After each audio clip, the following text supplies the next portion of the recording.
Thursday. Wednesday? Shit. It's Thursday. Thursday. It's Thursday. Happy Thursday, everybody. And happy Thursday to everybody who has been waiting to pay some tariffs. Your moment has arrived. Congratulations, MAGA. This is what you voted for. The most catastrophic economic policy rollout I've ever seen. Certainly in my lifetime. This is probably only matched by two other times when the United States rolled out economic policies that everybody knew would screw us, and then they did. And the other two times were also when we rolled out blanket tariffs. So I'm old enough to remember, not very long ago, when we were told he's not going to do blanket tariffs. He knows what he's doing. It's a negotiating tactic. Unfortunately, when you have dumb negotiating tactics, you need dumb people, and the rest of the world isn't quite as dumb as some of our southern state friends.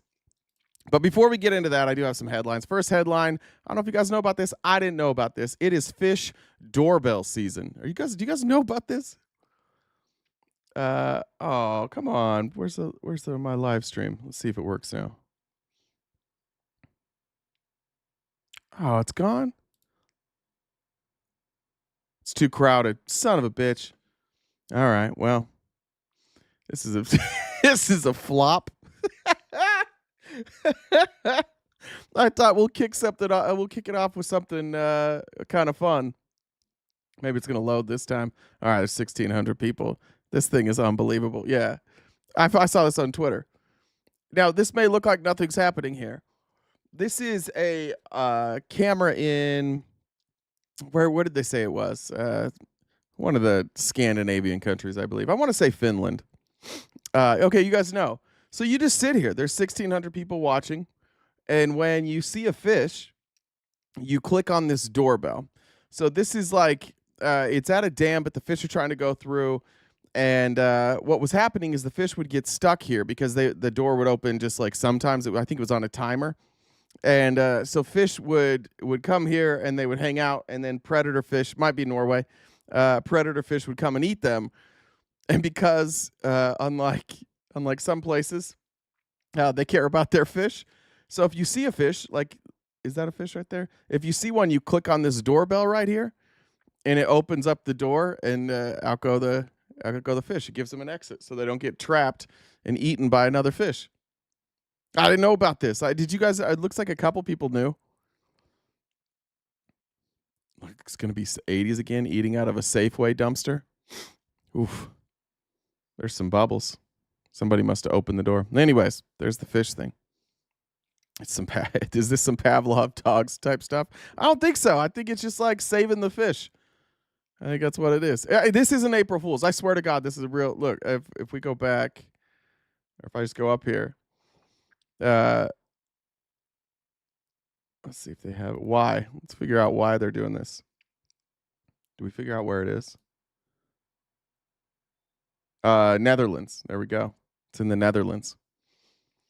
So this is what we're looking at, I think. And those just open up when fish want to go, so they don't get eaten by predator fish. God damn it. That's so beautiful.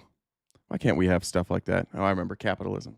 I remember we're obsessed with capitalism here, so we don't get beautiful places. Anyways, one of my favorite comedians who I already know that I'm going to get some shit for playing this. I know he's not careful with his words, and I'm of the opinion that if you are trying to make a joke and you're not, and you're punching down and not, or punching up and not punching down, I'm a fan of your comedy usually. Here's Shane Gillis. This is an older clip, actually. I've seen this before, but it's rolling out again today because today, many of our parents are going to go to work, come home, they're going to turn on Fox News, and they're going to think, this tariff idea is a really, really good idea. Ignore the economists. Don't listen to them at all. But Jesse Waters, that's the guy we really ought to be listening to. Here is Shane Gillis and his friend Matt McCluster. They're best friends. I think this is called the Shane and Matt Secret Podcast or something like that. Matt and Shane Secret Podcast. Here is Shane Gillis talking about what we all know about what it's like having MAGA parents. They have done a great job of propagandizing just everybody to be like, fuck free healthcare, dude. Fuck what that, am I, dude. gay? You just call me gay? I'm trying to pay, and then everyone goes to the hospital and like $80,000, and they're like, "This is crazy, man." And you're like, "Yeah, we can set it up for free." You're like, "Fuck you, dude." Don't ever say that again. I'd rather stay my whole life in medical debt. I'm in debt because I broke my leg on a bike. I'm in debt for America. Dude, I brought it up to my dad. I got in a fight with Phil like yesterday. Not a fight, because I was just like, just tell me why, dude. Why? He's like, guys, go to those other countries, Shane. You sit in a waiting room for 3 days. I'm like, what are you talking? You've never been to England. I was like, every Western country has it. He's like, yeah, like who? Name one. Canada? I was like, that's their talking points, is just like France. Fucking France, dude. What'd you say? Yeah, dad policy would definitely be like, France is gay. That's our number one diplomatic measure. War on France. War on France just by calling them gay. Turn the Middle East to glass. We got to be able to laugh today. I need laughter. I appreciate, actually, there's been quite a few people who've sent me some funny things this morning. And I needed that. One of them, I don't even have it on the outline, so I'll just show it, is this one. This is from one of our users. Trump imposed tariffs on a tiny island whose only resident are penguins. It's the Hart McDonald's Islands, and there's no people there, but Trump put a 10% reciprocal tariff on that. And I think we're just too quick to say that these are not communist penguins. I think we're being a little too quick to pile on. Who's to say that they are not problematic? Is anybody checked? Has anybody checked to see if they're slowing the flow of fentanyl into our country? Maybe that's what he's doing. Maybe he wants the penguins to stop pushing their fentanyl into our country. We don't want Arctic fentanyl. It's the worst kind because it's colder. Not only can it be deadly, but it's also really cold. And so I do think that people are piling on Trump on this too much. We gotta be more open-minded to the idea that these fucking penguins are really why we're in debt, and they needed reciprocal tariffs. It's very important that we put reciprocal tariffs on 2 islands that have no human beings on them. Look, he's just dumb. Like I hate that we have to have this conversation. Like the reality is, like, if we didn't have so many people who believe everything Donald Trump says, and it takes so much proof to ever change their mind, or even to get them to consider to change their mind. The reality is we've got an idiot as president, and we can't just say we have an idiot. They don't believe us. They're just like, no. He's really smart. I know that, like, he bankrupts everything. I know, but he actually is really smart guy. We just gotta wait and see. Johnny said only 1 in 18 people have a third nipple. That's a fun fact. I am the 1 in 18. For anybody who's new here, I do have 3 nipples, and you may never see them, but maybe you will. Which reminds me, I met with some of our moderators yesterday, some of the people that have been working on our social media, and we were talking about our membership. First of all, thank you everybody who is a member, who subscribes on YouTube and Twitch, and I think even on TikTok we still have some paid members.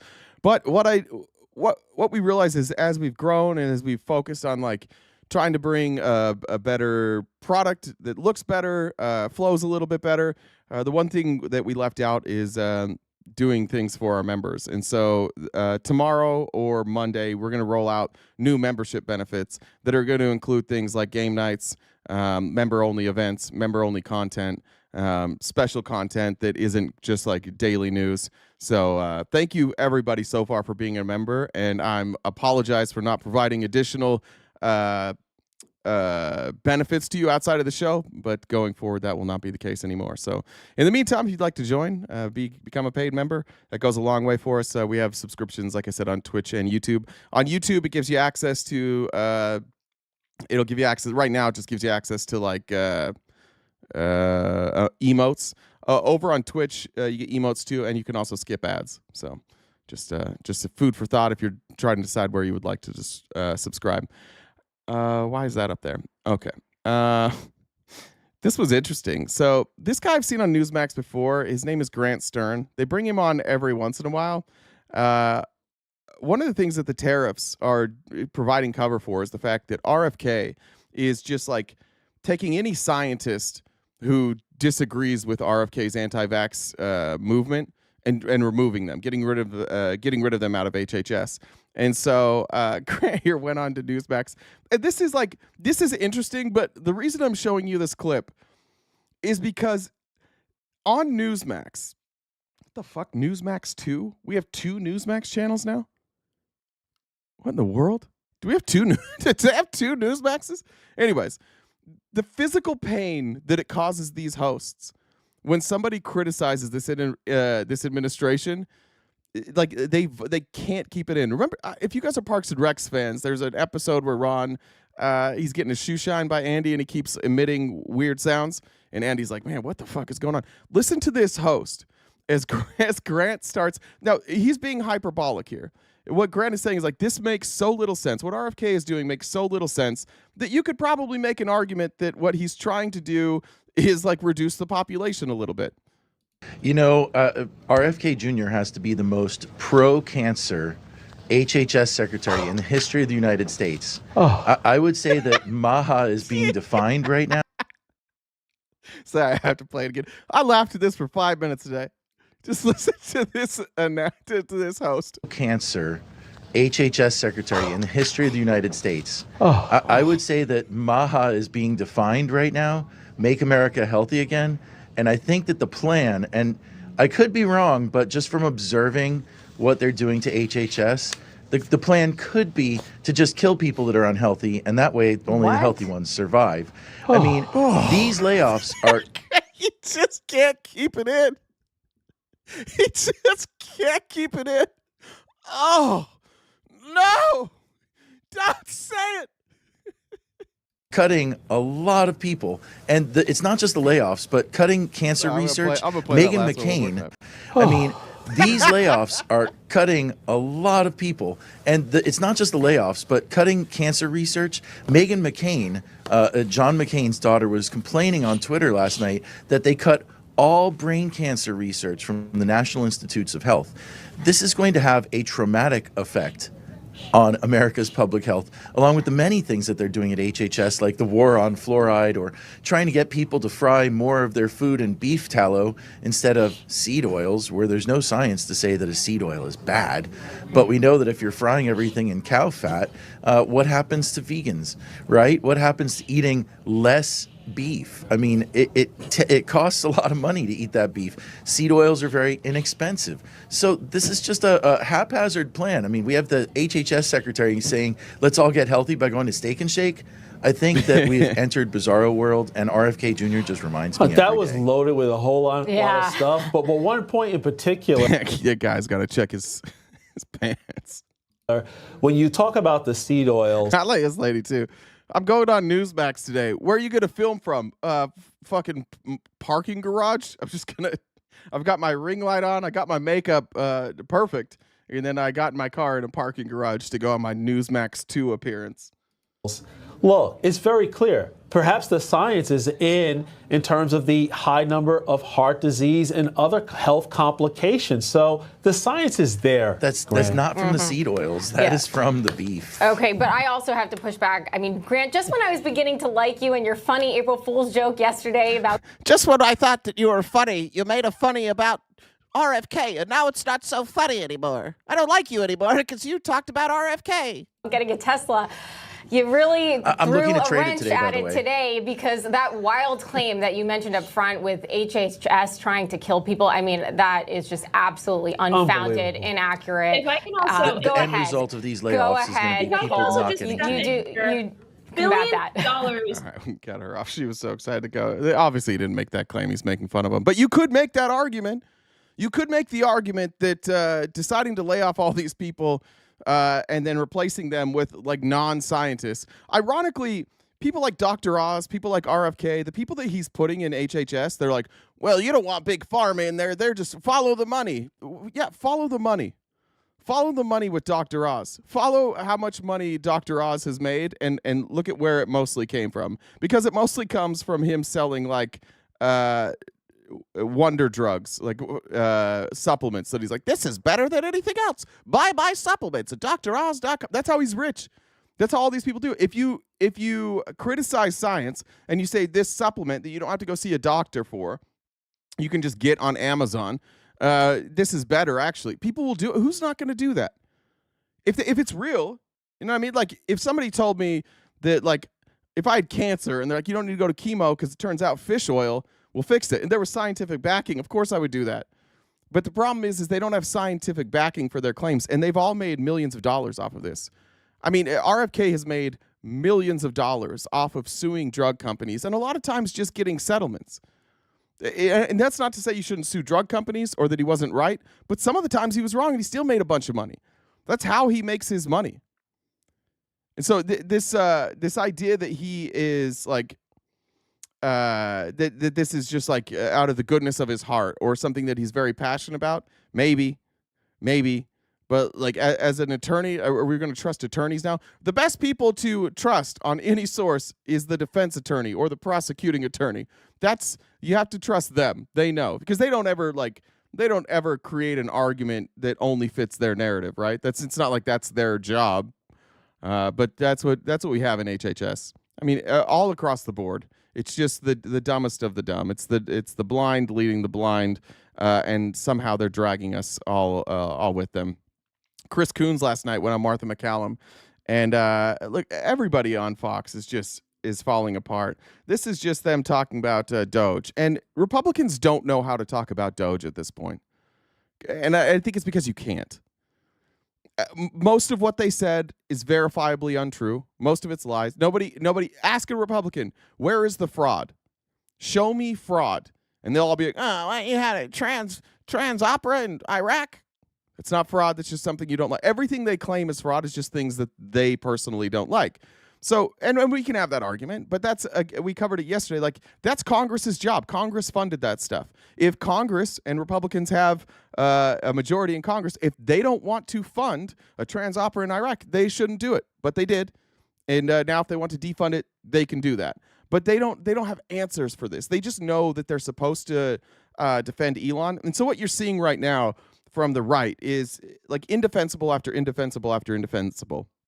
You have the Signalgate thing, which there's no defense for. You have the Doge cuts, which nobody can explain, and they keep getting caught lying.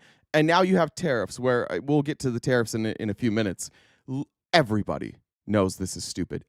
Like the who's who, like the brightest minds on the right are all saying, this is bad. This is very, very stupid. But here is what Chris Coons. And just watch, what's her name? Martha McCallum. Just watch her squirm. Like, she hates all of this because they don't have answers and they don't want to hear it. It sucks to hear a bunch of stuff coming at you that you don't have answers to. This administration, Martha, fired the Inspector General of USAID when he filed complaints about the waste of huge amounts of food aid left rotting on docks. Let me ask you something. Rather than dealing with that fraud, they fired him. I'm amazed. So you're saying that I'm assuming that there's waste, fraud, and abuse. And I think it's equally surprising that you are assuming that the government is functioning in an efficient way. When we all— Do we understand how dumb of an argument that is? And this is the whataboutism, right? You're saying that I'm assuming that there's fraud and abuse, or fraud. Yes, if you can't explain where the fraud is, if you can't point to the fraud, then you are assuming that. She's like, it's equally crazy for you to say that there's not. No, it's not. That is not equal. That is saying, present me with evidence of fraud, and I'll believe that there's fraud. And she's like, well, there's no evidence of fraud, but it's crazy that you believe there's no fraud when I believe that there is fraud. If you're going to make the claim, if you're going to cut money, if you're going to do all, like, just show us the fraud, please. Republicans, if you're here today, it's nice to have you. As always, you are welcome to join the show anytime. If there are Republicans here who can show me some fraud, we welcome you. You'll see the Venmo username there. That's also Jen's Discord username. Just message her on Discord. We can bring you right up to the show. That's not what I said. That's not what I said. Well, then what has— Martha, there are inspector generals in every single agency that are there to find waste, fraud, and abuse. They've done a fantastic bang-up job.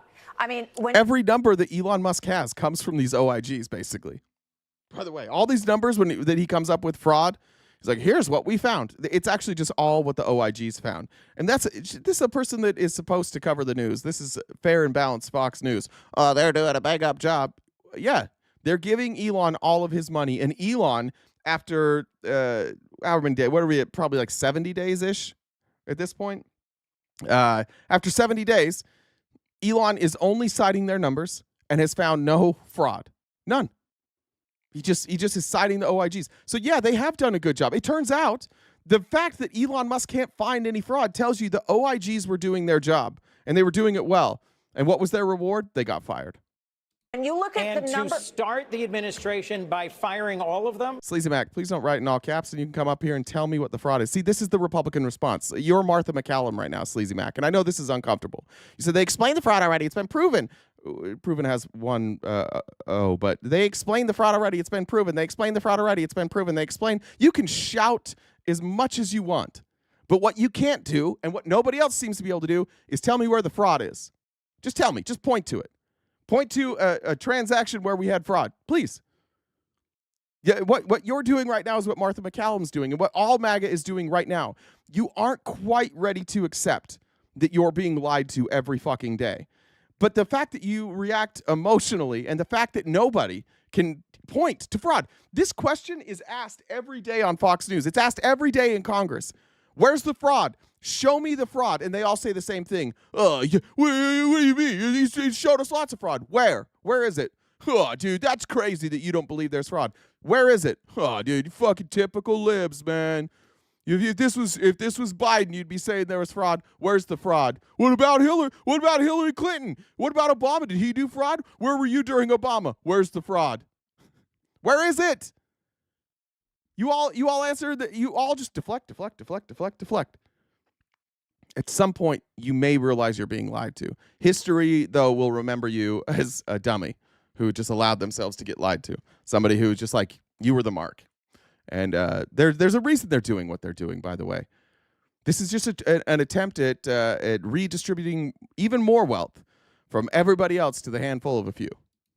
Does not suggest a deep interest in listening to these career nonpartisan inspectors general about waste. No, you can't just like put your fingers in your ear and go, blah, blah, blah. Like it's not happening. We all know that's not at all what I'm doing, Martha. Is not Let me repeat the point. Run. And these if people. Elon Musk says that Social Security. See, it's always, we all know. We all know this. Everybody knows it. Can you explain it? No, I cannot. We just all know it. That's conditioning. That's the. When you look at this, these are the paid professionals, and they can't answer the question. Nobody on the right can answer that question. If nobody can answer the question, why do you still believe it? Security is a Ponzi scheme. It's common sense, this president has fired the relevant inspectors general, who are the people most capable, not a bunch of 20-year-old software engineers with no previous government experience. People, did you watch this interview, Senator? Did you watch the interview? Did you watch this? Accountants. Did you watch the interview? I did. We played the whole fucking thing, and they're not credible either. They all lied. We broke down literally every single person in that interview that spoke lied, and we broke it down. If you missed it, you can go back. I think it was on Monday's show. We broke it down lie by lie. Every last one of them lied. But Martha McCallum and Fox are like, we just trust people. We just trust them if they say these things. Which interview? I don't know what you're talking about. The one I just You're played yelling you from. so much. No, I can't, because I can't get a word in edgewise. I'm trying to ask you a question. That's my job. So this is the first question she's asked, actually. Mostly she's been arguing. You go right ahead. There was an excellent panel on Special Report. These are not 25-year-old, whatever people have been calling them. They're very seasoned executives who have made a lot of money and run good businesses efficiently, where they only use the number of people to get the job done that they needed. They gave up their livelihood and they left their families and they came to Washington to try to give their expertise. Those people on stage did not leave their families. They did not leave their businesses behind. The people that they put on stage with Elon weren't even the Doge kids. They didn't bring the Doge kids along. They just brought people like investors, co-investors with Elon. They just brought people that work from his companies, and they were literally, you could watch their eyes. They were reading out talking points that were lies. If like Fox News doesn't even get, I firmly believe that this is Martha McCallum's true belief. I really don't think she knows. And that's the crazy part. Like, your job is to know, and you don't know. Some of these agencies that are so sclerotic and wasteful that they are not able to function. So, okay, it would be great if, if both sides of this, because when I remember there being an active interest by Democrats in saying, you know what, we know that there's a lot of waste in our government. Now you're telling me there isn't. No, we're telling you there's not fraud. The places you keep pointing to and saying there is fraud. Like, pick your words correctly. Do we all believe there is waste? Yep. Do we believe there's abuse? Sure. Is there fraud? Maybe. But where is it? Right? Like, show us the fraud. Because that's a serious allegation. That's a crime. Where are the charges? If Elon Musk has found so much fraud, where's Pam Bondi? Wait, is Kash Patel doing investigations? Where's the fraud? There's all this fraud, which is a crime, but they're not going to arrest anybody. They're not going to charge anybody. Yeah, just wait and see. Yeah, the charges are coming. Yeah, just like the charges for Hillary are coming, right? Just like the charges for Biden are coming, right? Just like the charges for, James Comey are coming, right? Just like those Epstein files are going to be released, right? Yeah, all of that, right? It's all coming. You wait and see. You're going to feel so dumb. That's not at all what I said. I said in Social Security, the current Trump administration acting Social Security administrator has said publicly less than 1/10% of the Social Security payments are being improvident, are not being sent to people who are entitled to them. Let's assume that you are 100% right. I agree with you that there is waste and fraud in different federal programs, and sign me up for working in a measured, bipartisan, thoughtful way about reducing. I mean, there are in Medicare, well, you should for example, talk to the people on the panel payments. here, because I think you'd be pretty impressed with many of them. They won't come before Congress. They'll talk to you on Fox News. They'll do a staged interview, a staged, edited, scripted interview, but they won't come before Congress. You should talk to them. Yeah, we're trying, but the Republicans won't even call them. They won't even bring them. So how are we going to talk to them? You got their phone number? Can we text them? Maybe we could do a Skype call.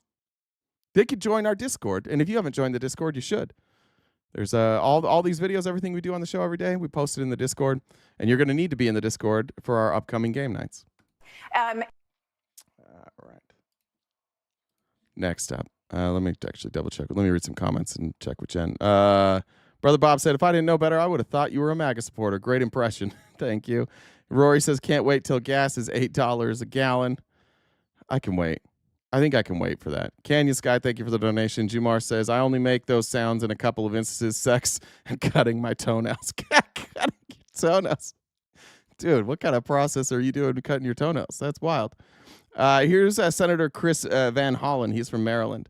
And he's just fact-checking. Do you guys remember when Elon Musk accidentally cut the Ebola programs, and he's like, he just brought it up on his own. They were in the White House, and he's like, we're gonna make mistakes. Like, a good example is we accidentally cut the Ebola prevention programs, but those were right back. We got it right back going, and it's back up on its feet. Here's Chris Van Hollen from Maryland making a counterclaim here and providing receipts.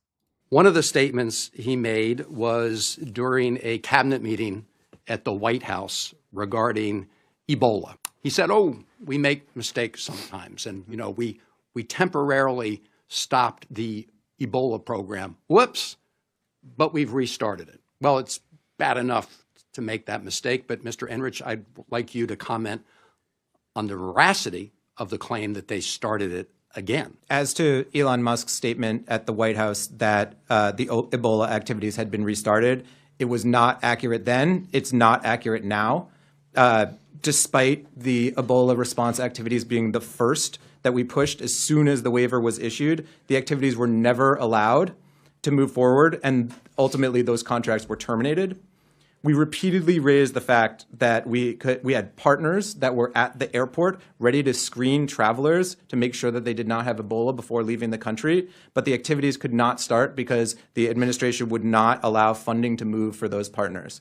And that we had 27,000 sets of PPE that we had already procured that were sitting and ready for immediate deployment at a warehouse in nearby Kenya that could have been deployed urgently. However, leadership up to and including Pete Morocco blocked the approval and the availability of funds, despite saying the opposite publicly and also in response to Congress, I understand, and certainly to the National Security Council. Now, this could be one of two things. Whatever you think of Elon Musk, I'll give him the benefit of the doubt. I'll give Elon Musk the benefit of the doubt here.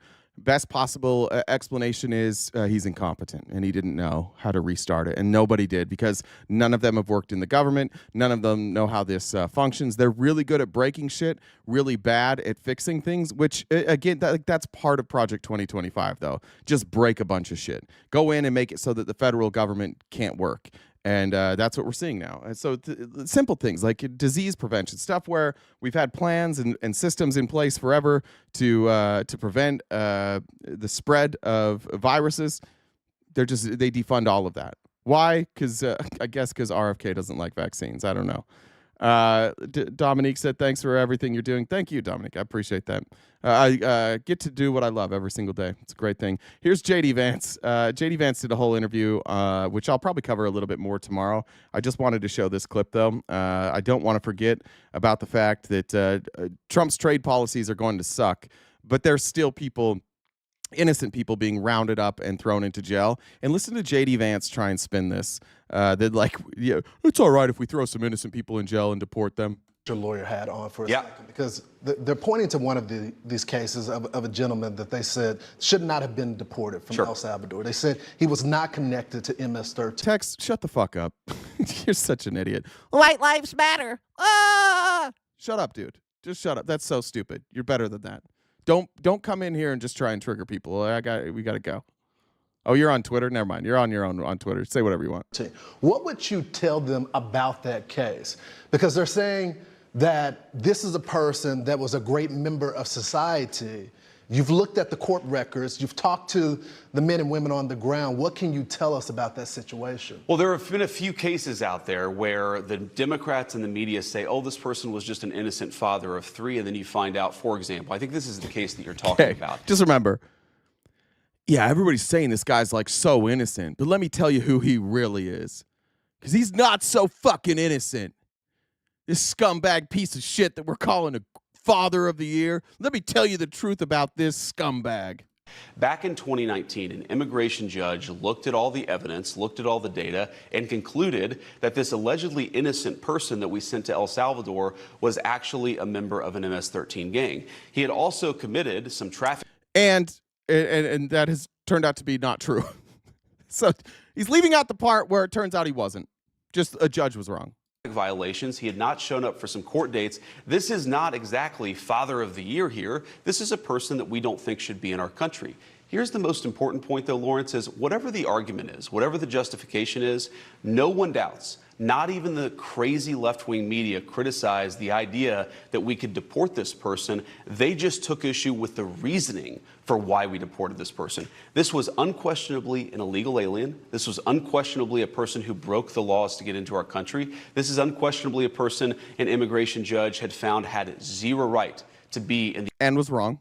United States of America. We do not ask permission from far-left Democrats before we deport illegal immigrants. We do the American people's business. And again, for the American people who are watching, this is such a weird, mistaken placement of priorities. Yeah, it fucking is. It really, really fucking is, because you keep locking up people and you're spending all your time deporting people. You can't even prove who's in Tren de Aragua. You can't even prove it. You're not giving us names. You're not giving us evidence. You go check with the people in Venezuela. You go check with law enforcement there. And we're like, how do you guys prove that somebody's in Tren de Aragua? Because what they're telling us, what ICE is telling us, is that they're using tattoos as markers. And the law enforcement in Venezuela is like, yeah, that's dumb. They don't. There's not like Tren de Aragua tattoos. So that would be an inefficient way to figure it out. And then you got Tom Homan going, and then like somebody's like, what he said was is that they had tattoos from Tren de Aragua, and we're like, oh, okay, I couldn't understand because the man literally cannot talk. You can't form sentences that anybody understands. We need to make our country stronger. We need to create jobs. We need to make our streets safer. What is it about congressional Democrats that get more angry at deporting violent gang members than they do at the victims of those violent gang members? I don't even... Well, here's the problem, JD. You're not doing any of that shit. It would be one thing if you guys were like killing it everywhere else, but you're not even doing that. And this seems to be the thing that you guys are focused on. You can't explain that it's hurting anybody. You can't show us the damage from any of these people. We're not getting any information from you. I can't believe, given the history of the world, why would people be hesitant to believe that their government locking people up, deporting people, putting them in detention camps without any explanation, without any paper trail, without any proof? Why would people be upset, given the history of this world, that a government is doing that? Why don't they just trust us? Because of the history of the world, the history of this country. That's why. If there was a modicum of transparency here, you might have a case. But we don't even know what the fuck you're doing. And if you're a Republican and you're here and you agree with JD, we just need to point out, you just believe him. That's what you just believe him. And he just lied, by the way. He just left out parts of that story to make it seem like this was a dangerous person who had parking tickets, by the way. Parking tickets. Oh, what a shitbag. You guys just believe him. And that's fine. You can believe him all you want, but don't sit here and pretend us that we have to accept your argument that, oh, just believe JD Vance. Why are you so comfortable with people lying to you? Why are you so comfortable with this guy who you don't know and Tom Homan, who you don't know, just being like, just trust us, guys? I think it's because you don't care because they're brown. I think that's why. It seems to be the issue. Seems to be if somebody gets deported and locked up and they're brown, then you got a problem. But if you stormed the Capitol, but you didn't break through a door, then it's a problem if you're detained. Even if you commit a crime in that instance, and you're detained, the ones that beat up police officers, they weren't really criminals. You know who the real criminals are? People who came here illegally and then got traffic tickets. Those are the real criminals. That's the real danger to America. Look over here. Remember, you're supposed to be afraid of, they're brown. Be afraid of them. We've already told you to be afraid of them. Chrissy said, let's talk about Father of the Year, J.D. Vance, condoning Indian hate while his kids are Indian. Great father. Yeah, that's a good point. Fair point. All right. I get a little sick to my stomach if I have to look at J.D. Vance for too long. Good to see his beard still going strong. This is a person named Cali Means. This is just another example of Donald Trump rolling people out. Now, this is not a dumb person. This is a member of Doge for HHS, or a special government employee. I don't know if he's with Doge exactly. But what he's doing is he's here in a debate with Politico, and he is arguing that RFK is doing great things. And it's a pattern that I wish more people would see on the right. He will not give you any evidence in this argument. No evidence will be presented in this argument. It will simply be the Republican strategy, which is to say, this isn't perfect. Something is broken over here. Therefore, we are right. This isn't working, so we are right. This is bad, so we are right. But no explanation for what they're doing and how it will benefit people. Here's Cali Means. Turn on CNBC, it's just a nonstop. Oh, actually, before I get that, I needed to read a couple comments before I forget. Sorry. Jackie said, send help with the American flag. Ash said, I ordered a chicken and an egg. I'll let you know. Nancy says, trying to cripple the USA for Russia. Fuck Trump. I don't know about that. I don't know if it's for Russia. I know there's a lot of people talking about the fact that Russia's left off the list.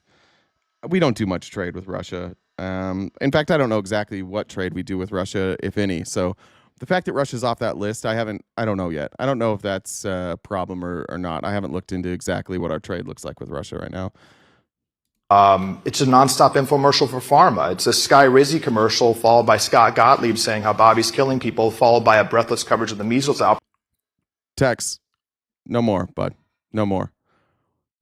I don't even know how to block you from commenting. Dude, you're so fucking racist. I'm really glad you guys don't see Texas comments, but you're a fucking racist, man. You're blocked on Instagram now too, and Twitter. Let me go in and block text everywhere. And if text comes in here, text is now banned forever. Let me do this. What is it? NY text 2025. Banned forever, bud. Go enjoy your Nick Fuentes. Okay. All right.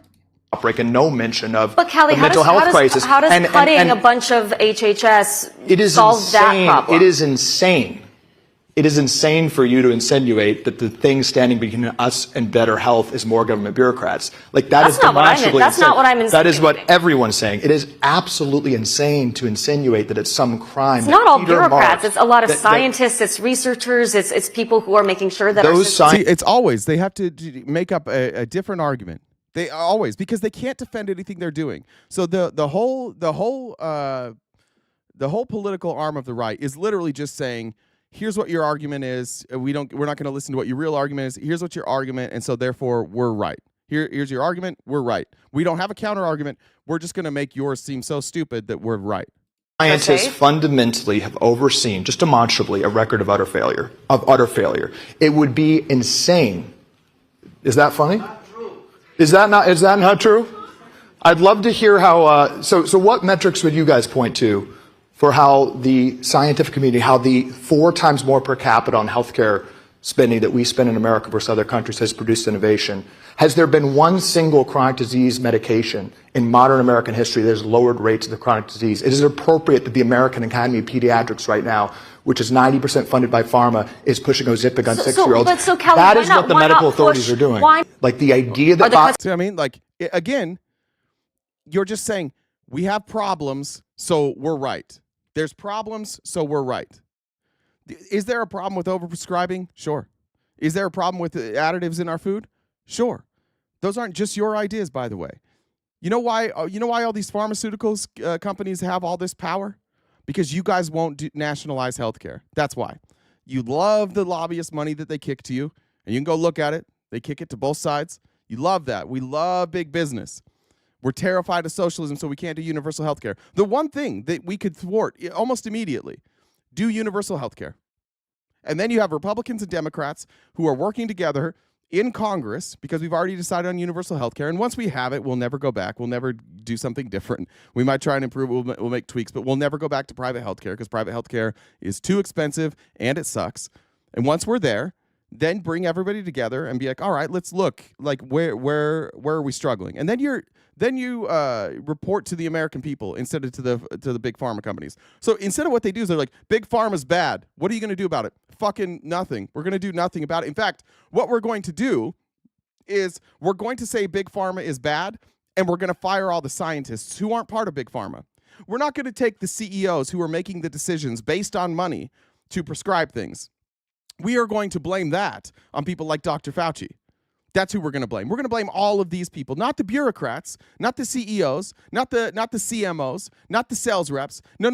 Not the doctors who aren't doing their job, but instead just decide that they're going to take the handouts from the sales reps. No, they are not the problem because they're capitalism. So capitalism can never be the problem. So let's just put it on Dr. Fauci instead. Let's put it on libs and let's put it on Dr. Fauci. And then we don't ever have to admit the fact that like we're never going to go after the real problem here. We're not going to go after big corporations who cut corners when it comes to food or put additives in food. We're not going to do any of that shit. What we're going to do is we're going to blame libs and we're going to fire doctors that we didn't like because they thought COVID was real, which it was.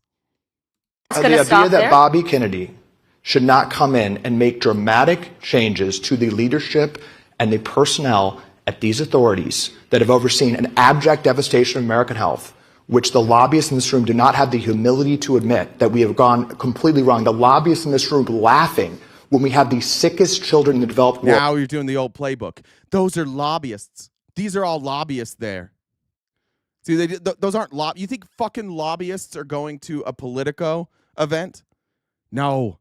There's no reason for them to be at a Politico event. They get nothing from that. They're over there meeting with your friends in Washington, trying to figure out a way that you could blame somebody. And they're probably providing you with these talking points. Hey, blame the doctors for this. I know that we're making a fortune off Ozempic, but make sure that you don't point to us, but that you point to the scientists, that you point to HHS. Remember, all of these problems that he's pointing to are private industry. If he wants HHS to be effective, then HHS and our federal government needs to own insurance. We need to own healthcare. The reason he can't do anything, the reason we're all stuck doing this is because we allow private industry to run our healthcare. That's the real problem. Now he's going to point and blame lobbyists as if those same lobbyists aren't lining the pockets of Donald Trump. Always blaming, they're always deflect. What you haven't heard yet is an answer for what they're going to do. This argument of the idea that Robert Kennedy shouldn't make tons of changes is insane. Okay, but the Cleveland Browns have sucked at football for a long time. You know who the Cleveland Browns should not hire as coach? Me. Because I would be worse. I don't care if Fauci gets fired and is replaced by somebody better. I don't care if HHS employees that are incapable of doing their jobs get fired and replaced by somebody better. But you're bringing in reality TV stars and a lawyer and conspiracy theorists from the internet. You're not replacing them with experts. You're bringing in people who think that they're smarter than the experts, and they don't have any scientific studies that back them up. They have stories, and they have anecdotes, and they have shit like this. This is the dumbification of MAGA. In order for MAGA to agree with what you're doing, you have to dumb it down onto a level that they understand. And what MAGA has been force-fed for years now is government bad, MAGA good. If you support Donald Trump, you are good. If you support Donald Trump, your ideas are good. If Donald Trump supports you, it's good. That's this entire ideology. We're going to get to it with tariffs, and it's starting to crumble. But I'm going to hammer this as long as I possibly can, that they don't have any answers. All they do is blame. This is an 8-minute video, by the way. It's going to keep going. You will not hear one suggestion of what we could do better, like other than stop talking about it, please. If that is your attitude, and your attitude is to tell the Maha moms that their votes and their voice is not legitimate, that we need dramatic changes to American healthcare, if you think it is illegitimate for Bobby Kennedy to not make big changes to people like Peter Marks. By the way, I didn't even check this out. This guy is the co-founder of TrueMed. This guy legitimately makes his money off of the American public by charging them for overpriced health insurance. What it does is a platform that allows individuals with health savings accounts and flexible savings accounts to use their pre-tax funds on eligible health and wellness products and services. Let's take a look at what they offer. I'm going to guess that, they just sell shit? Oh, they allow you to use your let's look at the supplements. Oh, look who this guy is. Mr. fucking Grifter. Mr. fucking Grifter here. We're selling magnesium 3-8, which is great. I think I have magnesium 3-8 right here. Is this magnesium 3-8? Yeah, I've got magnesium 3-8 right here. It's good stuff. L-theanine, I've got L-theanine right here. So this guy's just selling supplements, and he's up here like, you guys are the real problem. Follow the money. How much does it cost? How much does their magnesium 3-8 cost? Let's see. I bet it's really fucking expensive. Boy, they talk about transparency. Okay. I keep saying 3-8. 37.47. You can get that stuff for $15. Okay, so they sell overpriced supplements. Cool. This allows you to use your money from health insurance to buy shit, to buy supplements. This is just Joe Rogan's what do you call it? Alpha brain. That's this is I didn't even catch that before. This is just a guy that's trying to keep your money in private health insurance so he can grift off you, and he's out here with no answers. And this is who you're putting in the administration. Follow the money. Unless that money leads back to our side, then don't follow the money, please. Who once again and again went against FDA advisory opinions, who fired the two top vaccine makers, the two top vaccine scientists at the FDA for suggesting... Oh, a little catch there. Did we fire the vaccine makers? We sure as shit didn't. We fired the scientists. That we shouldn't mandate COVID shots for soldiers, who continually went against expert opinion in favor of the pharmaceutical industry, who many people here were. The experts say that you should be vaccinated. So now I'm confused. They continually went against the expert's opinion that you should be vaccinated. The expert opinion is that you should be vaccinated. What's he? See, who are the experts? Now you got to ask this blowhard. Who are the experts? Oh, you mean RFK? You mean Dr. Robert? You mean Dr. Robert Malone? You mean Joe Rogan? Is that who you're talking? You mean Tucker Carlson? Who are you talking about when you say experts? Because if you were going with what the experts said, you should be vaccinated and you should have vaccine mandates. We're collaborating with him with. The fact that somebody like that can't be fired and he can't install tremendous people like Marty McCary and Jay Bhattacharya and Dr. Oz to start reforming these agencies. All three of those people are some of the most debunked human beings on earth. Every time they release information, it's never a double-blind study. It's always based on anecdotal evidence. Those are three of the most debunked people in medicine, period. Like, some of the worst of the worst. And he's like, these geniuses. Yeah, every time. You know what's crazy? You know how smart they are? Every time they come to a conclusion, it just so happens to be against what all the trained scientists and virologists say. It just happens to be that way. Agencies and put in their people, of course he should do that. That's what people voted for. So I think the question, though, is a lot of dynamic lobbyists, responses. a lot of people that profit from kids being sick. But let me ask you this. He's making money.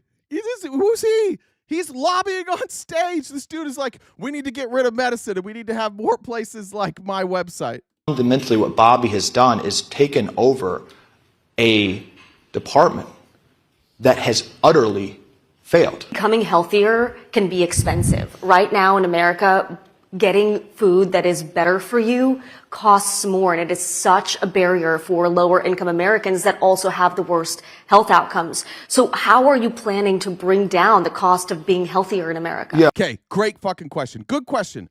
I would hope that they would have answers to that. Everybody knows it is expensive to eat as healthy as you possibly can, and there are people who are struggling to pay bills. So let's see. Is he going to say what their plan is, or is he going to demonize other people? Which one do you think he's going to do? Is he going to tell you the plan or demonize? Yeah, one thing Bobby Kennedy is not going to do is entertain comments from food industry lobbyists using food prices as an excuse to continue poisoning children. Like, that's not going to work. And I know a lot of you guys are doing that, and I think if you really back up, that's an evil argument. That's the only argument. It's evil. I'm not even going to talk about that argument because it's evil to even suggest that some people can't afford healthy food. It's evil. So we're not even, our administration is not even going to address those concerns. Industry's making right now, they're trying to hold a gun on food prices to literally not even dispute the premise that Americans are being poisoned. We have 10,000 chemicals in our food that are not allowed in any other country. There's a lot of lobbying. Yeah, that's true. And so far, you guys haven't done anything about that. Hey, Howdy says, pretty sure they're just trying to start a great recession so the ultra rich can buy everything and start an absolute oligarchy. By the way, let me see if I can find this chart. Big Pharma versus. So a lot of people talk about like Big Pharma and how big of an industry it is. Dirt on who. Yeah, I want to show you this video. I hadn't added it on here. This is Ian Carroll. If you guys follow Ian Carroll, what's Big Pharma doing right now? Supplements aisle, right? Because if it's not obvious why Big Pharma owning supplement and vitamins brands is a little sketchy, think about it. Nature's Made, Otsuka Pharmaceutical, mega corporation. One a day? Bayer? You mean the bear that owns Monsanto? Fuck that. Centrum? Haleon, previously by Pfizer, GSK, all mega corporations. Trash. Oh yeah, the generic brand from Kroger, also a mega corporation. Move down the aisle, just a whole bunch more Nature's Made. What's this stuff up here? Ollie, acquired by Unilever. Trash. Down the aisle, we already did those guys. What's this? Vitafusion, Church & Dwight, mega corporation. What's all this? Nature's Bounty, Nestle. Might as well cover Vicks, Procter & Gamble, Helen of Troy, mega corporation. All right, what's all this? Nature's Way? Why are they all called Nature? Come on. More like Big Pharma's way. Now, Nature's Way was fucking squirrely. They would not give up the dirt on who owns, and I looked. I must have had like 20 tabs open looking just for who the hell owns Nature's Way, and that is sketchy. But you can lie all you want on Google about who owns you. You can hide that shit, but you know where you can't hide who owns you? In the terms and conditions, in the legal documents. That's right, Nature's Way. You can suck it. You're owned by Schwabi North America. Who exactly is Schwabi Group? Well, they're a super old German pharmaceutical company. And just because they try to hide that they're owning your vitamins, I'm gonna try to not hide that this is an article you could find. Shouldn't have made me look so hard. I might not have looked so hard. Oh, and while we're at it, Emergency is owned by Pfizer. Okay, how about Simple Truth? Simple Truth is owned by Kroger. Man, can't we just have one nice thing? It's this purple stuff. Hey, what's up? Oregon Wild Harvest. That's what I'm talking about. Hell yeah, Randy and Pam. Oregon Wild Harvest is founder family owned. And I could tell immediately because they put their faces on their website and they had their history, all of it. Unlike some fucking websites. Found it. You see this purple thing? If you find that in your grocery store, those vitamins are legit. A couple other popular brands we should mention: Garden of Life, Nestle. Yeah, look, no, I know who Ian Carroll is. We've played his clips before. He's just not wrong about this. Natural is owned by an Indian big pharma company. I think we played a debate of Ian Carroll. I think he was on Tim Pool. I think that's what we showed. Oh, I just want to point out here that like these, I guess we can end it there. I made the point. These guys are big pharma too. They're the exact same as big pharma. They're just fighting for customers. I wonder, let's see if we can figure out who owns TrueMed. Jen, will you see who owns TrueMed if you're around, or any of the mods? Can you figure out who owns TrueMed, or anybody in the Discord, and send it to Jen? To actually prevent even transparency. Look, I'm not even saying you can't buy those brands. It's hard to buy a brand that isn't owned by a mega corporation. I'm just saying that like this guy is arguing from one side of saying like, oh, big pharma's bad.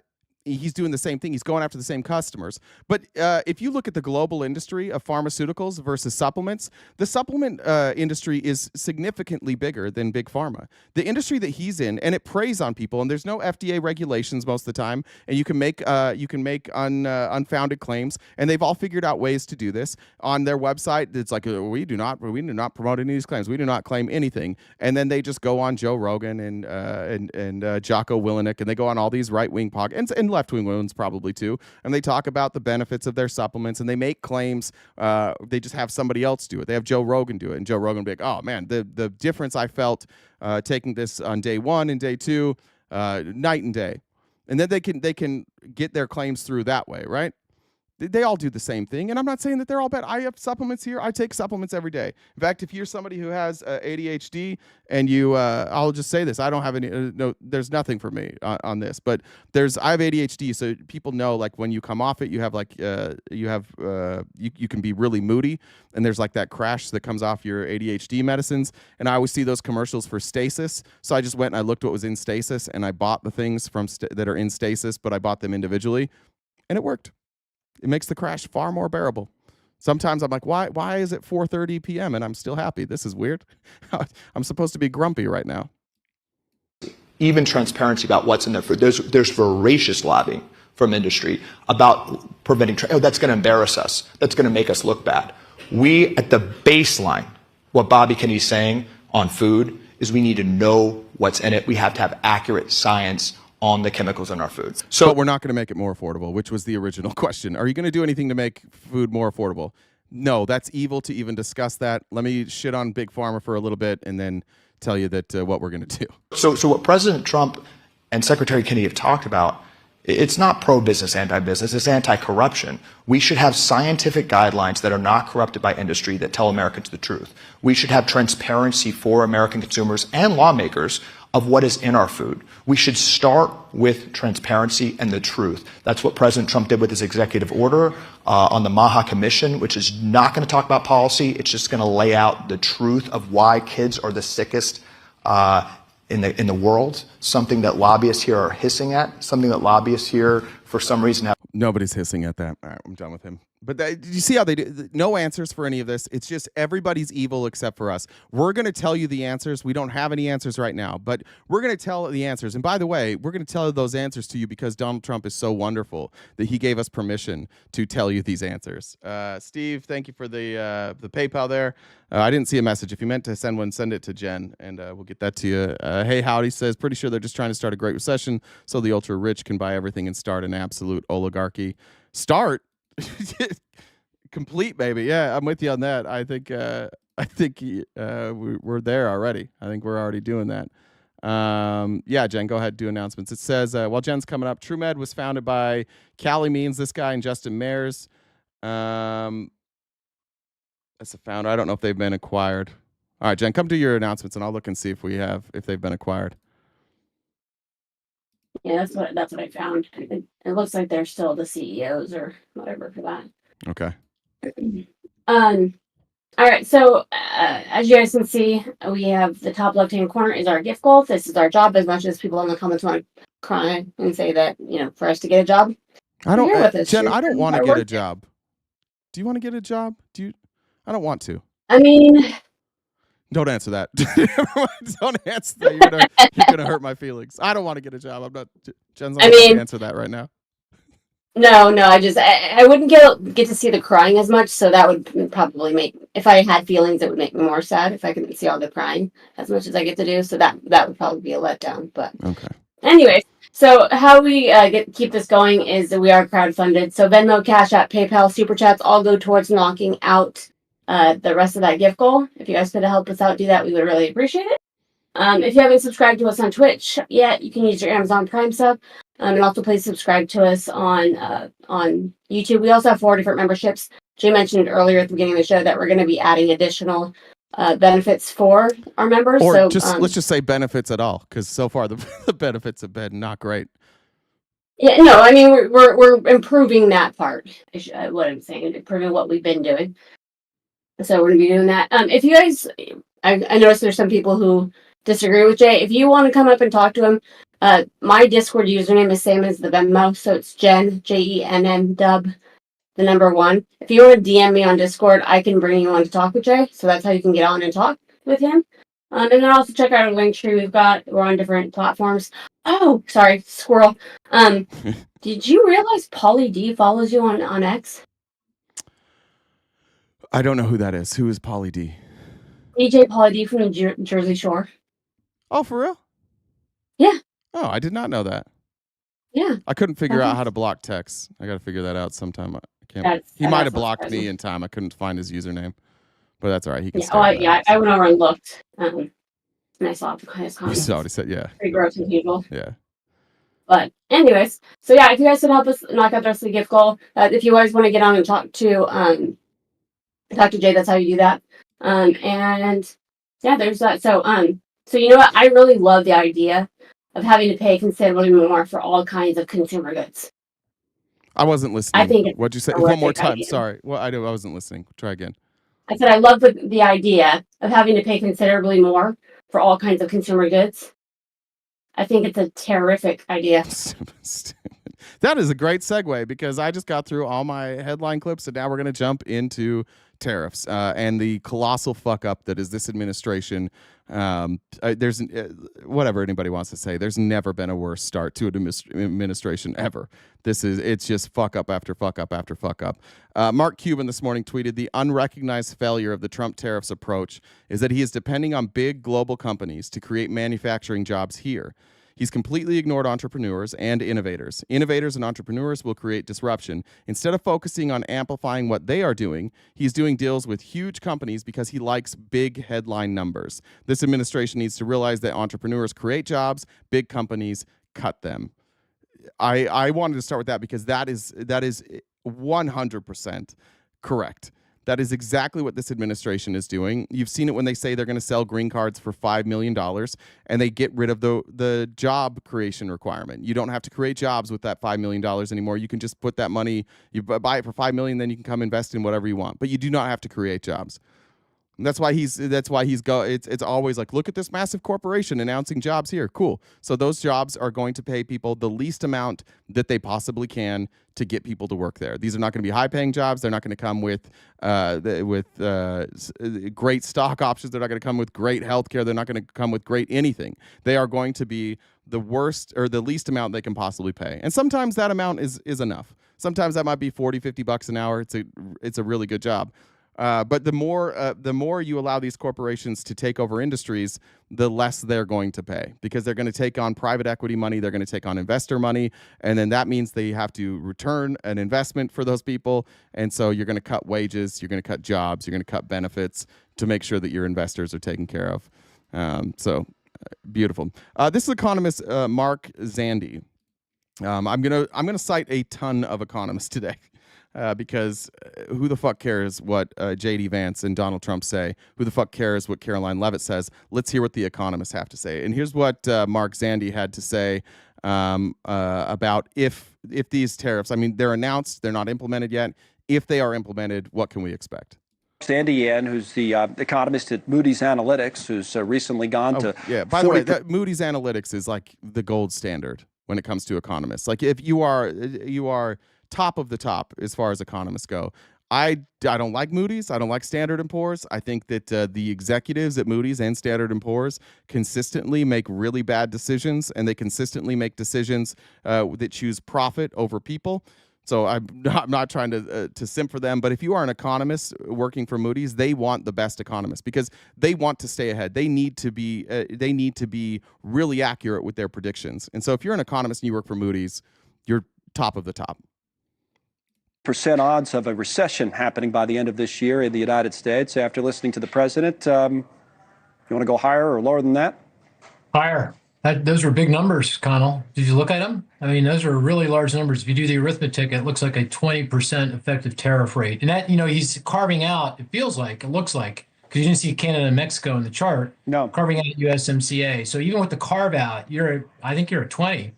And if that's actually what's implemented, and if you have any kind of retaliation, which I would anticipate, I don't see how we avoid recession. I really don't. On average, you're talking about 20 on average when you work out those numbers, like what I was talking about. China's 34 and so on, and Japan's 24, so on. So you say it's about a 20% on average. So you say the odds of recession?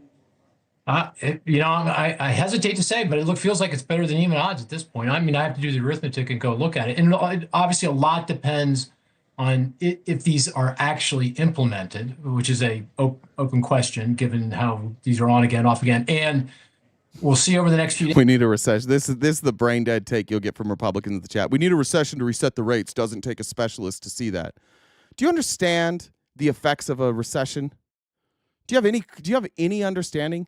For every 1% that unemployment goes up, people die. For every percent that your income creeps over 33% so if more than 33% of your income is going to your housing, people die. People will die, and you're talking about rates. There are other ways to bring rates down. There are slow, measured ways to bring rates down. What you're saying is that, fuck everybody except for rich people. We're going to let a lot of people die. We're going to let a lot of people lose their retirements. We're going to bail out massive corporations. And that's exactly what this will do, by the way. I have a friend who texted me yesterday, MAGA, let's call him MAGA adjacent. In fact, I wear, I'm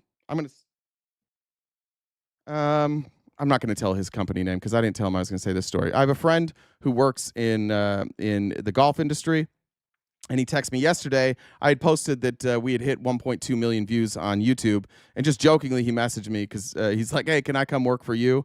Apparently, I'm going to lose my business.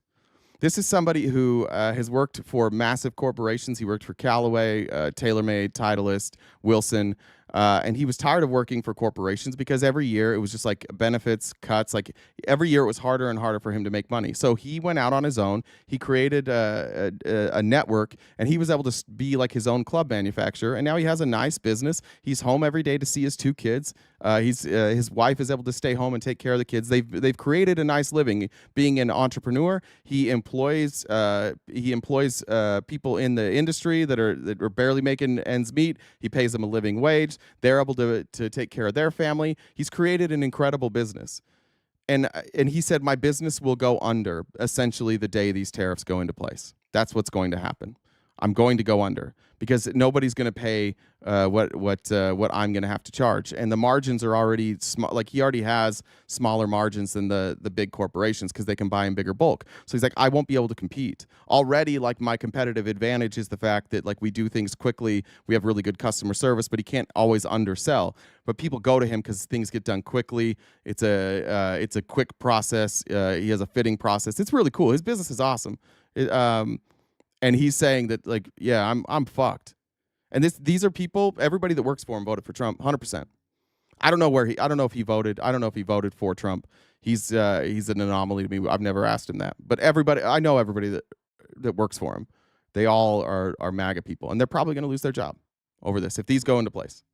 Today is how our trading partners respond to this. You know, if they are more circumspect and cautious, then we can maybe breathe more easily. But if they're retaliating in kind or close to, I really don't see how we avoid a recession. This is a big deal. These are big tariffs. 25% effective tariff. You're going back to Smoot-Hawley. You're going back to the 1930s. That's going to be very difficult to digest. But again, let's see. If history is any guide, go back to President Trump's first term when it looked like the economy was starting to struggle. Manufacturing, agriculture was in recession.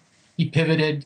Hopefully he pivots again here if that happens, and I'm afraid it will. This is recessionary-like numbers. A couple of things could happen. I mean, so a lot of this is supposed to be implemented midnight tonight, right? So that could go into effect on some of these countries, or the auto tariffs, for example, on foreign-made cars. But they've taken auto parts, and we talked about this going in right before the president spoke, how complicated it is to make an automobile. You say a foreign-made car, U.S.-made car, but all the parts are coming across borders, maybe multiple times. And they say that those aren't going to go into effect till the 3rd of May. So, so you're holding out a little bit of quote unquote hope that maybe some of this doesn't actually get implemented the way that they're talking about?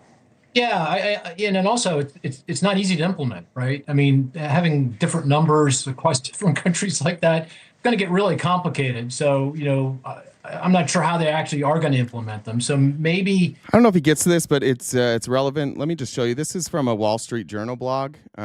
This is just going to show, like, this map goes to show this is an American-made vehicle. And because of the way that the manufacturing process works and the assembly process works, a lot of times different parts are crossing the border, sometimes multiple times. So for a vehicle in this scenario, they're saying that at least 7 times in the process, a tariff would have to be paid. And so it's not just like, it's not as simple as the math we did yesterday when I said, like, if you get a Honda and there's a 25% tariff on that, instead of $40,000, it's going to be $50,000. It's not quite that simple, because if it's a blanket tariff just on the sales price, that's one thing. But you also have tariffs on all of these parts that go back and forth. And so we're talking about a vehicle like this. If let's just say that those parts make up $10,000 of the car. That's another $2,500 on top that you've got to add there, right? So this stuff all adds up. So potentially a $40,000 car, you could have it would cost $12,500 more just for tariffs. This, not only will people pay more, but there are people who will stop. This will kill manufacturing. Already, what's going to happen, by the way, is and because Trump can't really say this right now, what's going to happen is we're going to, if this goes through, we're going to put tariffs on all this auto manufacturing, and Trump isn't going to be allowed to say that he's wrong because he doesn't do that. So then what he'll do is he'll push through a bailout for the auto manufacturers, just like they did in like 2009, 2010, when nobody was buying SUVs. And there used to, I don't even know if the tax credit exists anymore, but the last time I bought an SUV, essentially my attorney was like, hey, you can buy a car, you can pay that money to the government. That's your option. Like if you buy the car, we can write that off, or you can just pay the taxes. So we bought a car. So I bought an SUV. That's what's going to have to happen, because the price of this will go up. So we're going to have to subsidize it, and we're going to have to offer rebates. And so not only is it going to cost American consumers jobs and it's going to slow things down, but then we're going to have to bail out the auto manufacturers. We're going to have to give subsidies to these auto manufacturers. And what's that going to do to our deficit? It's going to explode it even more. This is legitimately the dumbest economic policy I've ever seen. Everybody knows this sucks. Everybody knows this is going to fail. Everybody. It's been done twice in this country. It led to a recession twice, 2 out of 2 times. Even before it led to a recession, all it did was expand wealth inequality, and it made the rich richer and it made everybody else poor. I'm going to show you everybody today. This is going to probably take the rest of the show. I've got Republicans, I've got Democrats, I've got independents, I've got everybody from I've got foreign dignitaries, I got foreign leaders. We have everybody. Everybody's on the same page except for people that work in the Trump administration. That's it. Everybody else is uniform. This isn't going to work. When they get down to brass tacks and listen to business people, and they start providing carve-outs and exemptions, which they almost certainly will, as they did in the trade war in his first term, maybe they get that effective tariff rate down and it won't do much damage as I think. But taking those numbers at face value, that's a big deal. That's a big tax increase on the American people and on American businesses that use imported product.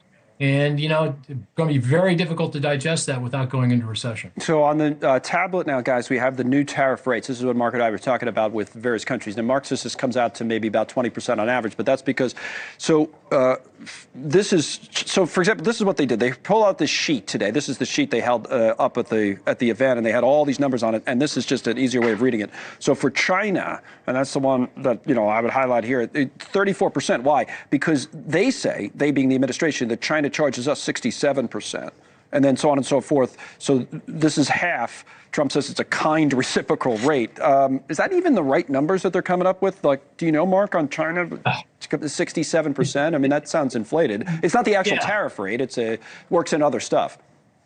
Yeah. So part of what Trump released yesterday, which was slimy as fuck, is when the rates that he released of tariffs that people were charging us, those weren't tariffs.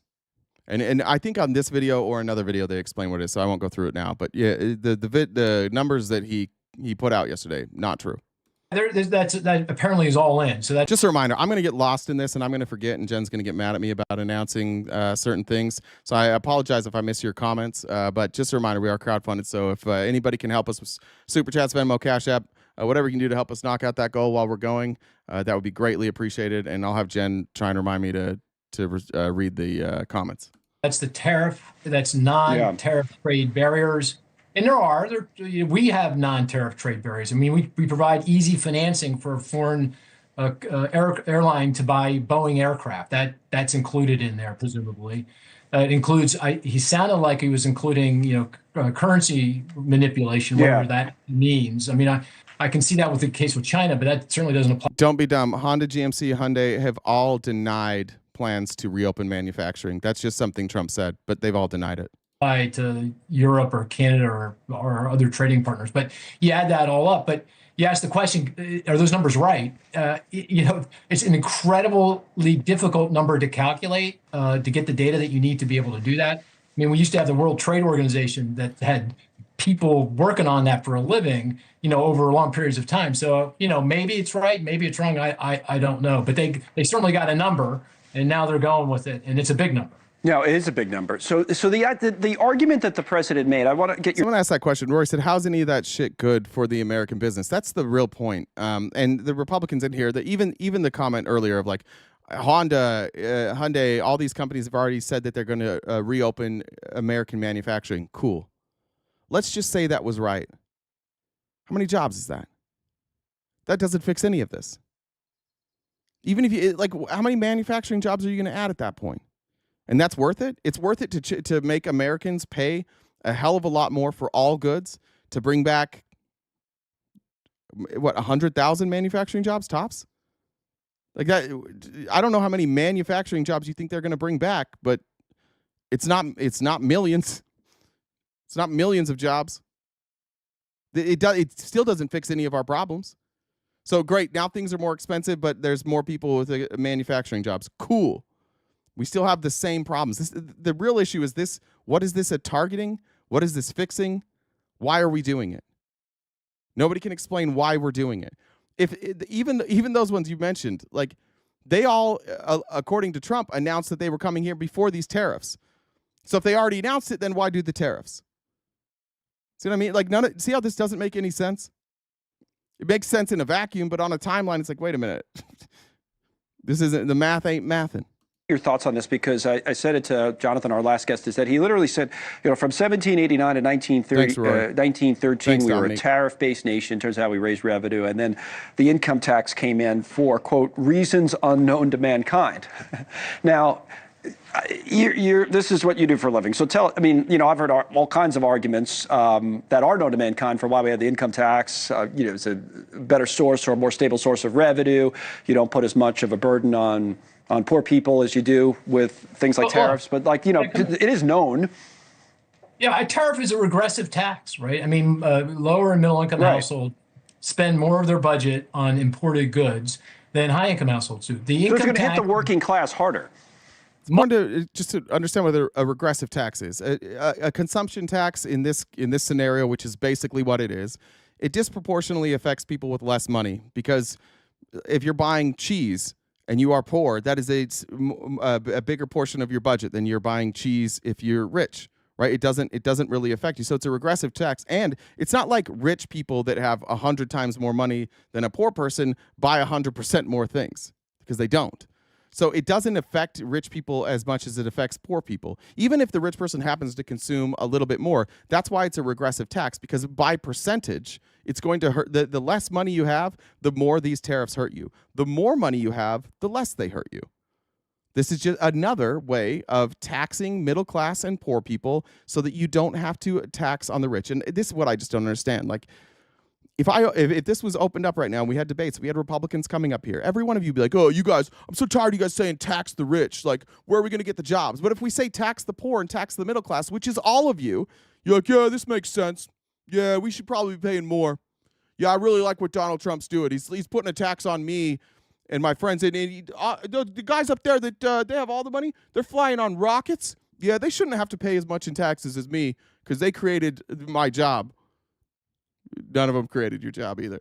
Much harder, much harder. And of course, the income tax is progressive. I mean, the folks that, we get paid more, we pay more in tax. Yeah. Many lower income households don't even pay tax. That makes it, more progressive. So, okay, you want to go back to that kind of regressive situation we had in best. And these are the people. And by the way, that's why wealth inequality expands with tariffs. We've done it twice. And all that happened is poor people got more poor, rich people got more rich, and the middle class evaporated. They're explaining it to you. And please, for the Republicans, can you just drop the shit for a second? I know you don't want us to be right. I know you don't want this guy to be right. I know none of you want Donald Trump to be wrong, because you've believed for years now that this guy knows what the fuck he's doing. This is as plain as you can possibly make any of this. This will hurt you. This will hurt me. This will hurt everybody who isn't super rich. And people who are wealthy will get through this. And just like the 2008 collapse, I remember thinking, I was doing door-to-door sales, and I made decent money, but I just would blow through it because I've never been a person who really cared that much about money. So I would get money, I would spend it, I would take my friends out, or we'd go on vacation, whatever. I would just always spend every dollar that I had. And I remember thinking, looking back, my friend out here in Arizona, he bought a house in Queen Creek in 2009, and I think he paid $38,000 for the house, some insane, I know it was under $60,000. I think it was $38,000 is what he paid for his house. It was a 3-bedroom, 2-bath house. And he did it. His dad, he had saved some money, and his dad chipped in some money, and he was able to get a house. And then when he's a filmmaker, and so when he started getting into filmmaking, and at some point he needed some money, he was able to sell his house for something like $400,000. And that was in 2 years ago, so 10-ish years later, and he made $350,000 in profit. And I remember thinking I could have saved that money. This will cause a recession. Most people will bleed all of their savings out, and the people that have liquidity and access to capital will come buy up all the resources. This is what's happening. We can't really argue it anymore. I don't know why you guys would rather go down on this sinking ship with Donald Trump. I don't know why you would rather that happen than just admit that he's doing exactly what Bush did. It's the same shit. He's doing what Reagan and Bush and frankly Clinton did that led to the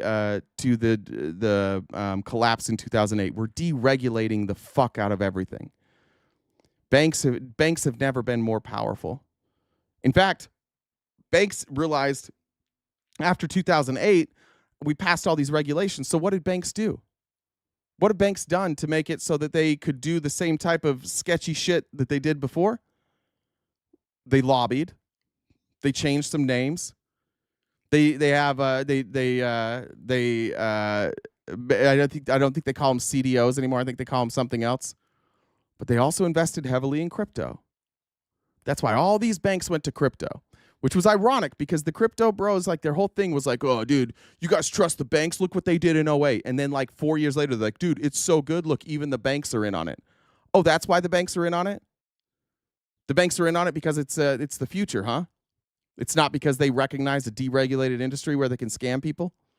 It's not because of that? It's not because they recognized a place where there was a bunch of morons holding a bunch of money and they could just manipulate the shit out of it and make all this extra money? That's not why they did it? Yeah, suddenly those big banks just realized, like, oh, crypto's the future. We're going to crypto.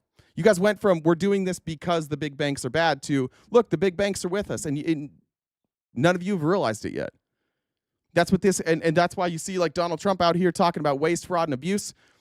He's out dropping charges against the Hawk-Tua girl. He's running 2 crypto scams himself. He's dropping the charges for Trevor Milton. Look, Sam Bankman-Fried may be next. He's not prosecuting any of these scammers now. He's bringing the scammers in with him.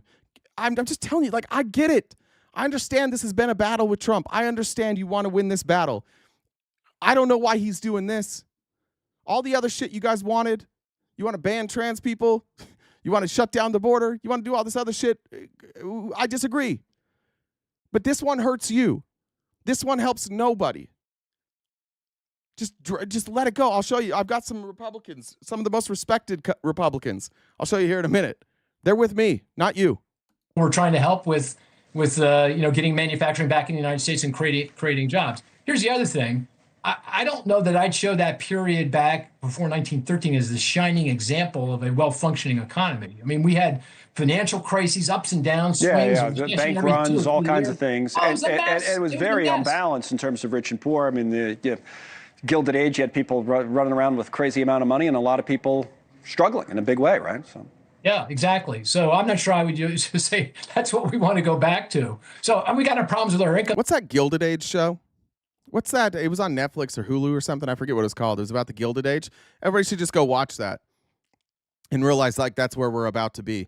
Like we're not going to do like slavery in the same way, but we are going to have a point where like the rich will be hiring you to work their plantations and work as at their house, and maybe they'll provide like some quarters for you.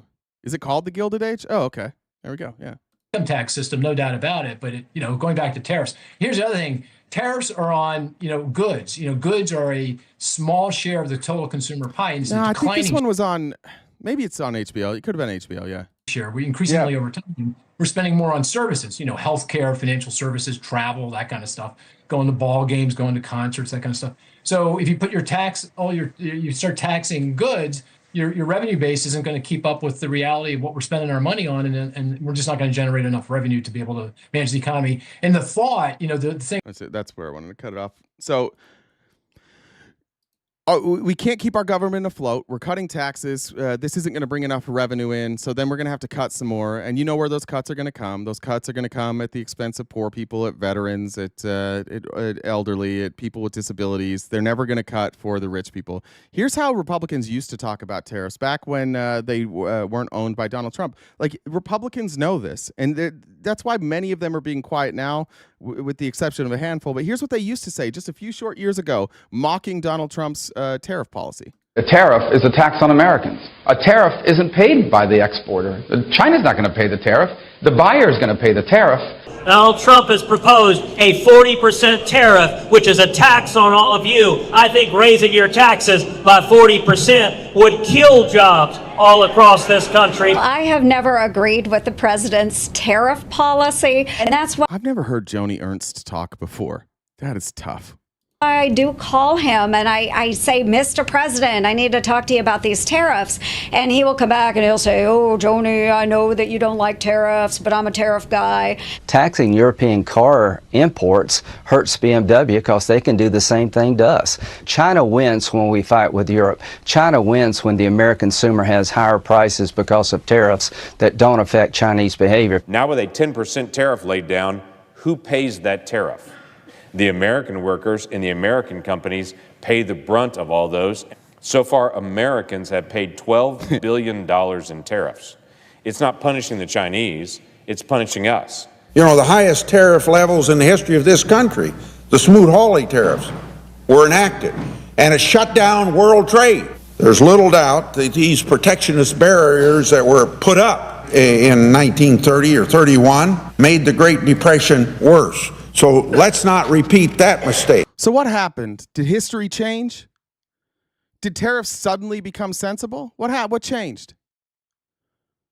What changed is that they all have power. Trump has power over all of them now. He can get all of them to lose their job. He can primary any one of them and force them to lose their job. That's what changed. You want to talk about corruption? Look at your party. Look at how many people in your party are unwilling to tell you the truth now because Donald Trump said so.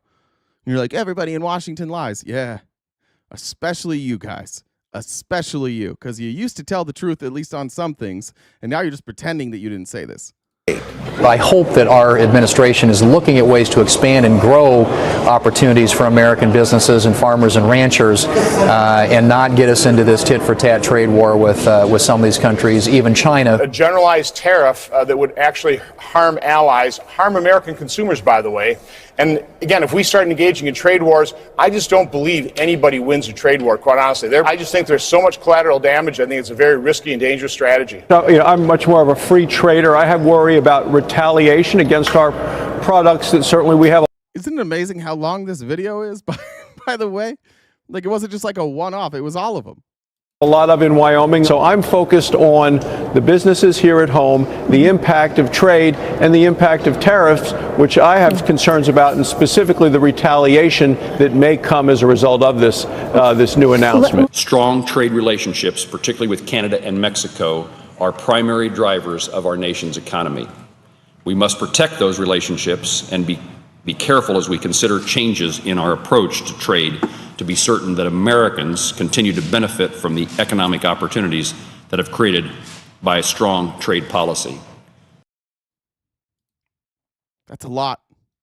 That's a lot of Republicans. What changed?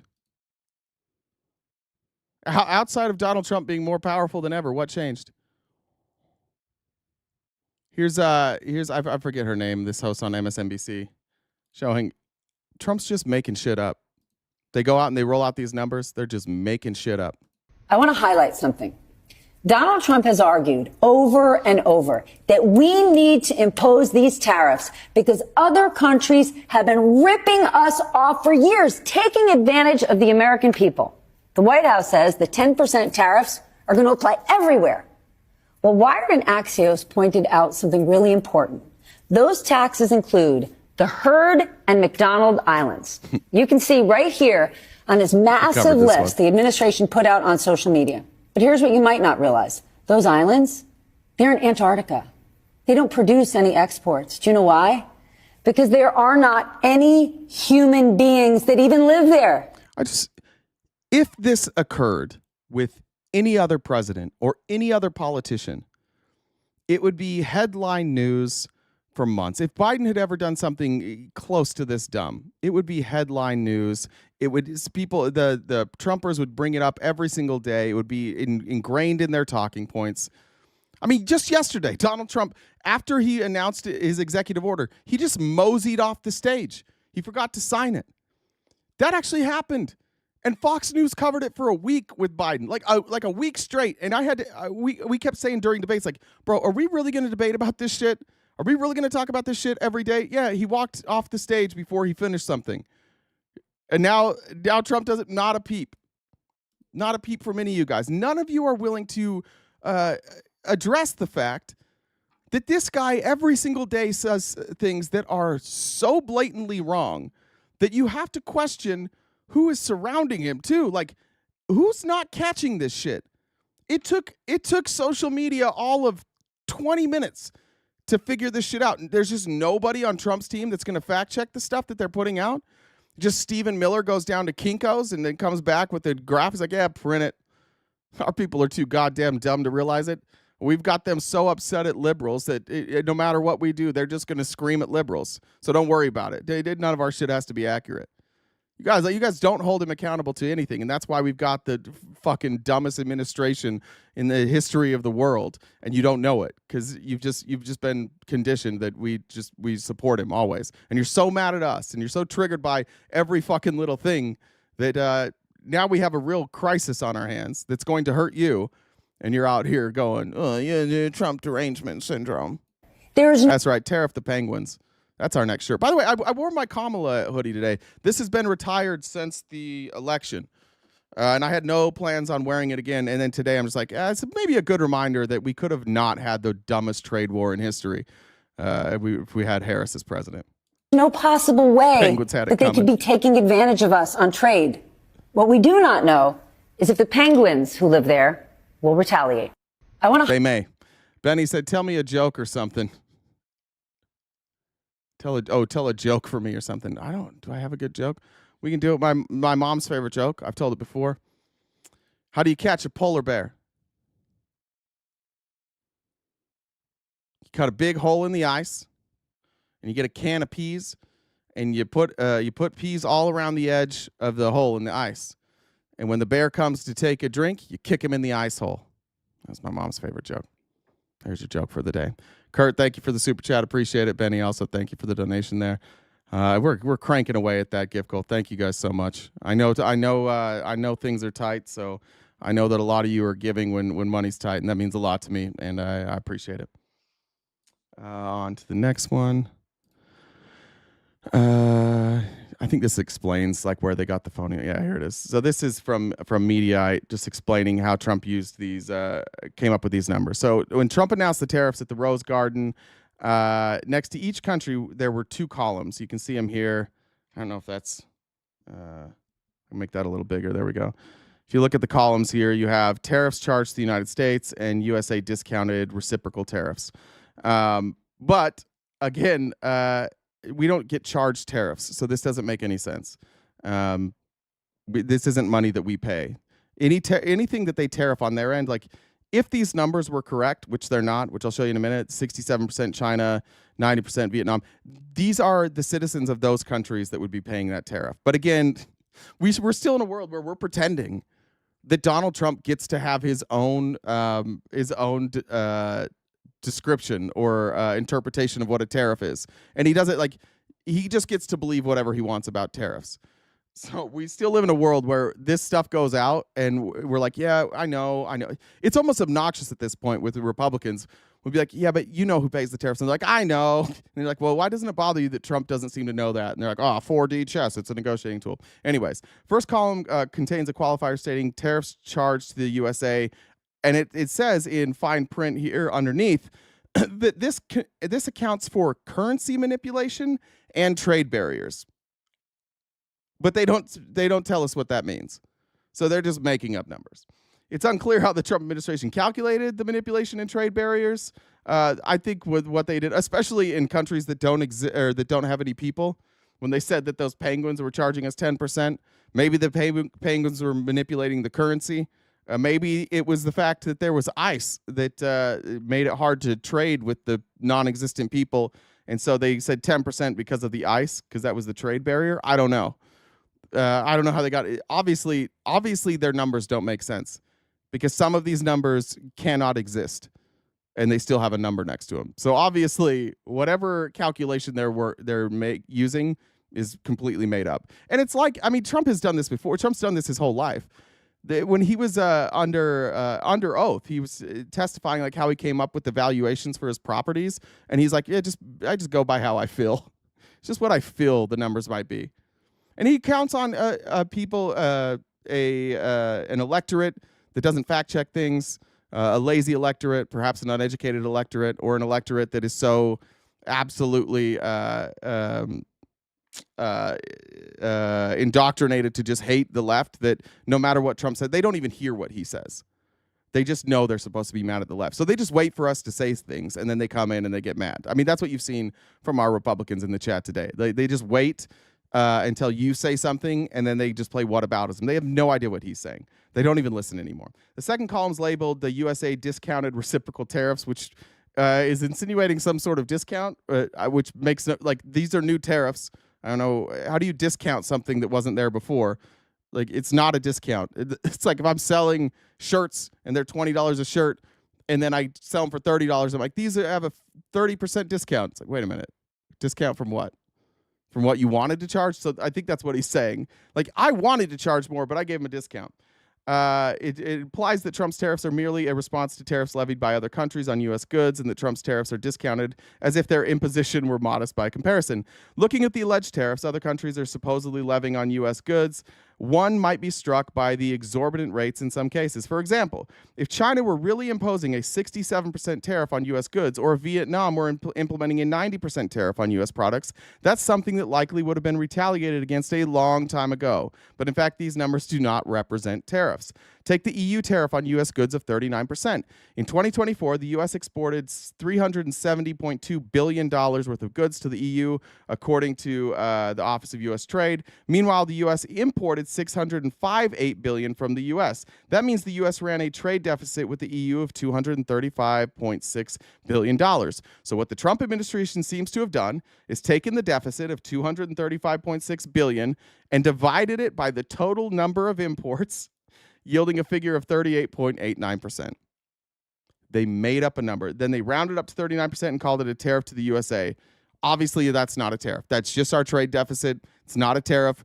That's not how you would calculate a tariff. That calculation means absolutely fucking nothing. So they just put it up there. This has to be Stephen Miller. They're like, just put a number up there, dude. Don't do the math. Let them figure out the math. It'll take a day or two for them to figure out the math.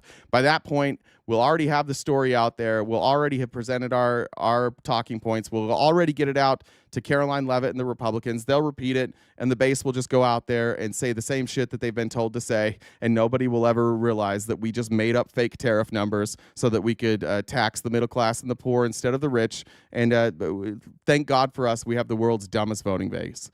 Swish said had fake spaghetti for lunch, impasta, if you will. Thank you. Moreover, not even countries with which the U.S. has a trade surplus were spared. For example, in 2024, the U.S. had a trade surplus of $11.9 billion with the U.K., which Trump's list claims had imposed a 10% tariff on U.S. goods. The same goes for Honduras, which ran a trade deficit with the U.S., which accused a Central American country of hitting American goods with a 10% tariff. The president straight up lied when he said the U.S. is now charging tariffs at half the rate other countries charge. They made up those tariffs out of whole cloth. And we now likely have the highest tariffs in the developed world and even higher than many developing countries. They just lie to you every day. Be better. We want you guys to be better. We want to have real conversations. We want to have real debates. We want real policy discussion. And in order for us to get to that point, you guys have got to step it up. You've got to make it a little bit better. Amber Trose, please explain why Kamala is better. Please shut the fuck up and listen to how dumb the guy you voted for is, and stop doing that thing where when something's uncomfortable, you deflect. Just listen. Think about what's being said to you right now. Don't think about Kamala. She didn't win. Think about what's being said to you right now. I just showed you that Donald Trump lied to you, and your response was, Kamala. Kamala. What about Kamala? I don't like that we're saying mean things. Just listen. Stay on topic. For once in your guys' fucking life, be adults. Hear what's being said. If you don't have an answer to it, listen. If you do have an answer to it, I invite you to come up. Please, just correct what we're saying here. If I'm wrong, I would love to be wrong on this. You think I want to pay tariffs? You think I want to pay taxes? Like extra taxes? I don't. I hope to God I'm wrong on all of this.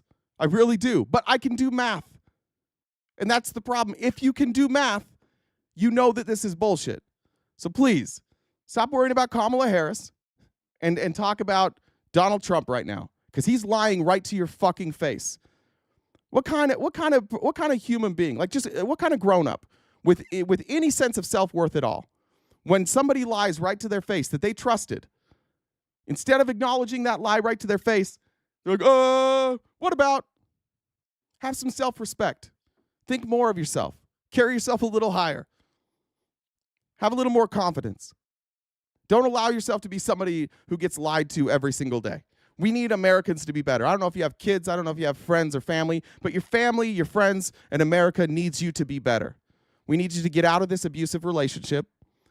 Stop thinking that just because your guy lies to you every single day, that's what everybody else does, so it's fine. Yeah, no matter who I support, I'm going to be lied to. It's not true. Not like this. Not like this. It's not true. You're just in an abusive relationship, and we're here to provide help for you. You can message us on Twitter, on Instagram, on Facebook, TikTok, YouTube. We can help you. We'll get you out of this cult. We got you. You can get out of this abusive relationship. Nobody deserves to be treated like this. We love you. Here is Scott Bessent. Now this is Scott Bessent, who, by the way, he is Trump's Treasury Secretary. He learned everything he knows about business from George Soros. He worked for George Soros. This is the swamp. This is the swampiest of the swamp ass. And he works for Trump, and he does whatever Trump says. I want you to hear what he's saying here. Even while he's trying to calm things down, he says something that I don't know, like, if Caitlin Collins caught this exactly. I hope the American people caught it. But I want you to hear what he thinks the prescription for this is. In order for it to not spiral out of control, there's one thing we all need to do. And should we view these as permanent? That, I think we're going to wait and see how this plays out.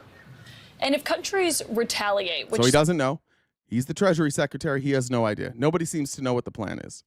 some have said that they would, some have said they wanted to wait and see. What is the White House's response going to be to those countries? Well, Caitlin, one of the messages that I'd like to get out tonight is everybody sit back, take a deep breath. Chill, bro. Don't Chill. immediately retaliate. Let's see where this goes, because if you retaliate, that's how we get escalation.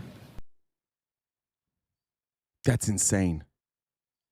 Hey, other countries, do like MAGA does.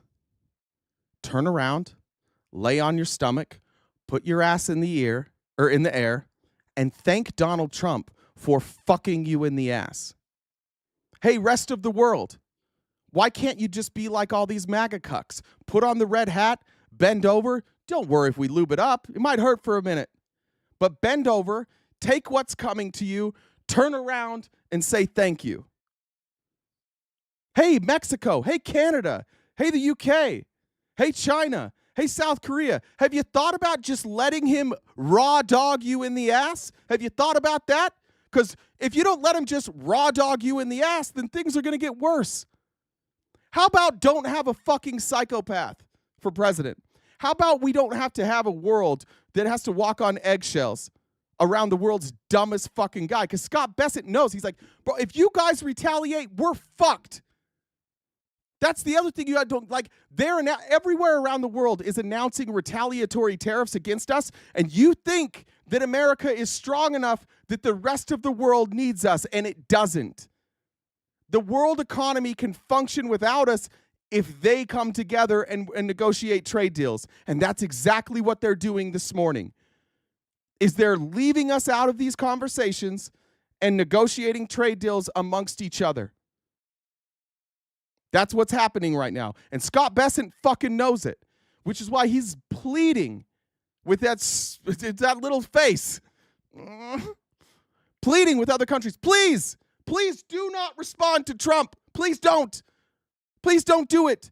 Because if you do that, we are fucked. And they're not listening to him because they're like, yeah, we're not MAGA. We're not going to bend over and take it. We have options. You think that you've left us with no options. You've left us with options. And by the way, you know what the great thing about all these other countries is? That not only do they have other options, but it cripples the United States. And it takes away the authority from the United States.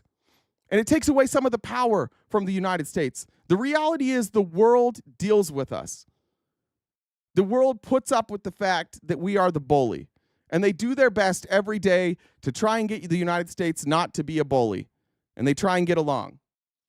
And now it's led by a bully. And he thinks incorrectly, because once again, he's an idiot. He thinks that the rest of the world's just gonna be like, all right, dude, do whatever you want. That's fine. Take advantage of us. That's fine. They're not going to.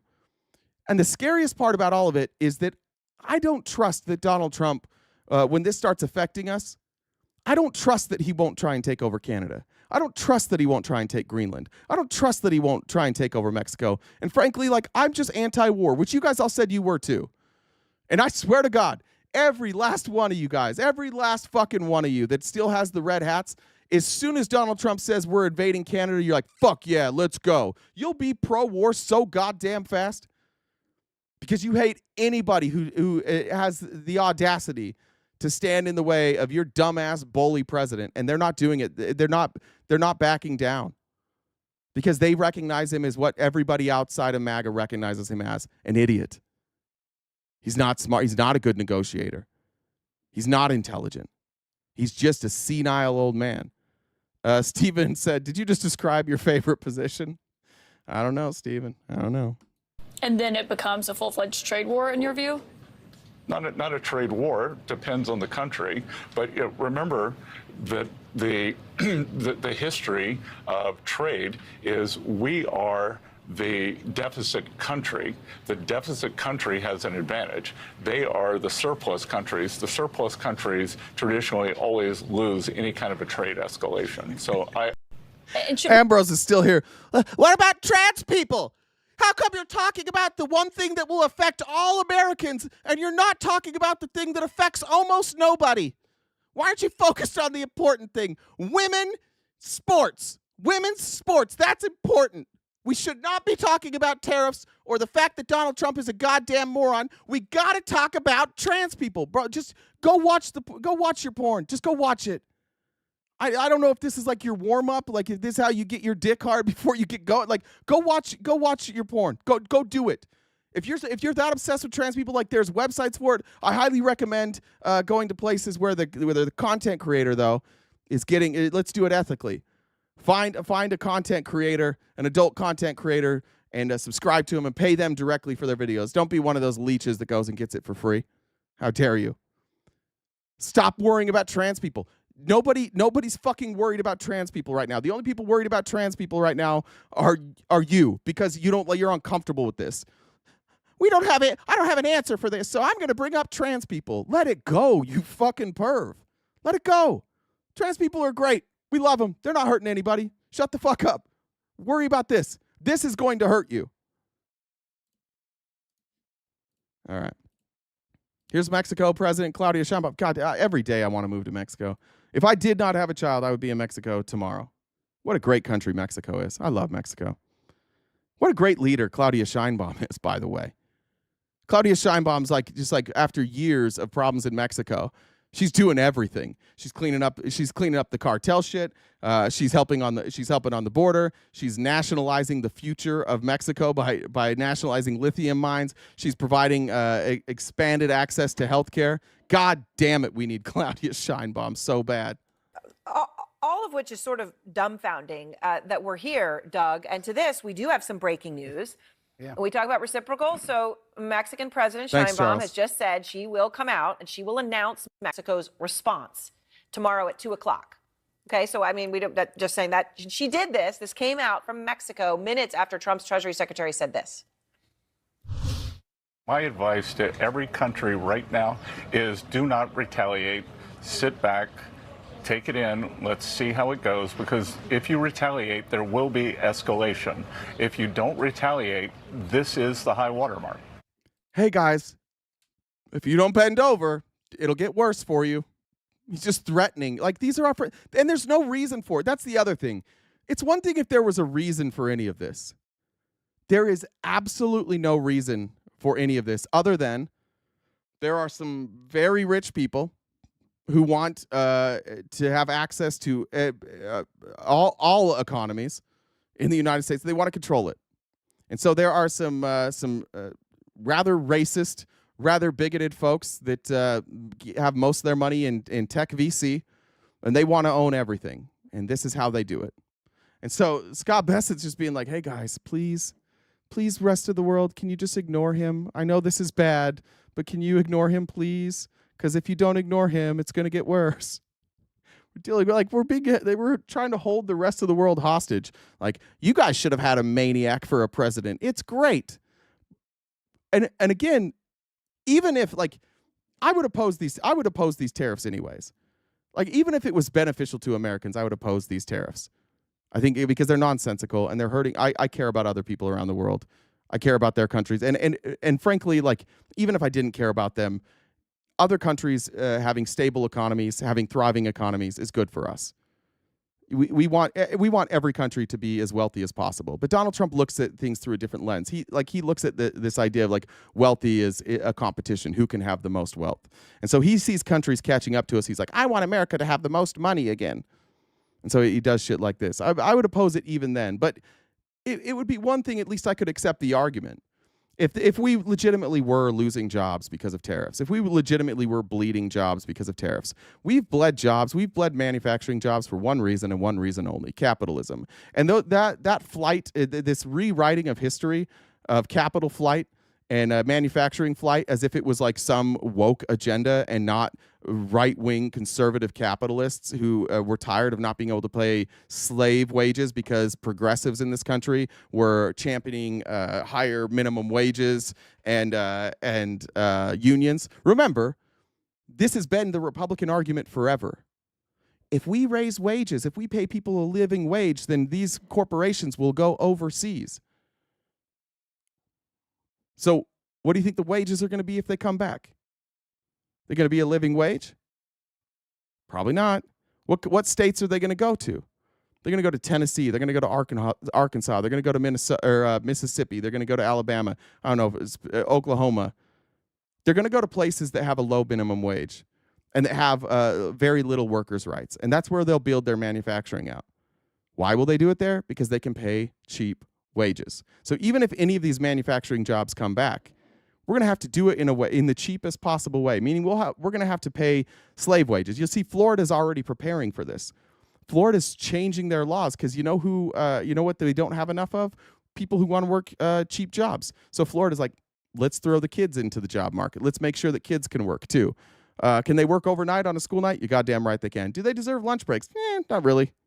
No, they don't need lunch breaks. We'll keep that minimum wage nice and low for you. Massive corporations. They left because Americans wanted to get fair wages. And now we're saying let's bring them back and not pay fair wages. I'd rather see them over there. We don't need shitty jobs here. We need good paying jobs.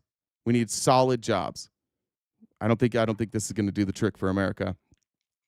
Here's Steve Leisman. Leisman? Might be Leisman here.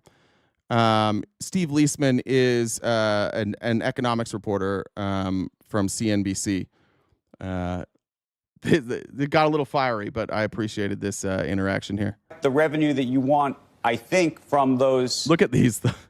Nike down 12.7, Five Below down 20%, Dollar Tree down 11%, Best Buy down 13%. I mean, in 2022 we had a bad day in the stock market, and I think this is going to surpass it now. And you had Republicans legitimately calling for Joe Biden's impeachment, like all the Republicans. They were on the House floor like, we must impeach him. We have to impeach him. And now here we are like, this is wonderful. We love him so much. It's fucking crazy. You can't look at this and be like, this is wonderful. Tariffs. I think Trump would be happy with that. I think the people who used to talk about economic freedom are suddenly talking about something a little different. That there was a time when I've never people talked were about like, economic freedom. I talked about I've never been a fan of globalism. Never. But you're a fan of the government. That's economic freedom, you dumb dick. I love economic freedom as long as it's only in America. That's what economic freedom is. You fucking idiot. Just an angry rich dude here. I like America and nobody else. Telling us where and how we can buy and how much we ought to pay for it and what kind of industries business ought to do and where Apple ought to source it. That's what you're in favor of, Rick. Out of the station during FDR, pal. What was that? Wait, you're going back to the 30s? You know what? All of the highfalutin government telling us what... Well, he went back to the 30s for economic policy and for his references. What? All those highfalutin bureaucrats? How dare they? Who says highfalutin? This dude was like 35 in the 30s. To do that's been around a lot longer than Trump's been in politics. So Trump is just continuing and making it worse, Rick. Is that what you're saying? Whoops. No. Maybe what he's doing is lighting the firecracker that'll finally end it with a big pop.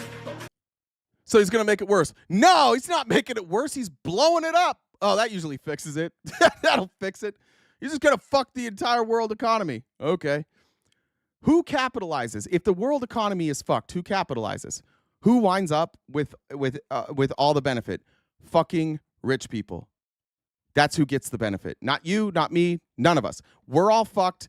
If you reset the economy, right? If you blow all this shit up, it sounds good to you because you think in your head like, oh, we're starting fresh. Let's start fresh and we'll make everything fair again. Wrong. If you blow it up, the people with power, the people that have private militias, private armies. By the way, has anybody asked why all of the richest people in the world have private armies? How private mercenaries have expanded? Why people like Eric Prince moved to Saudi Arabia and have all these secret contracts? Why Palantir has all these secret contracts that they literally can't tell you about?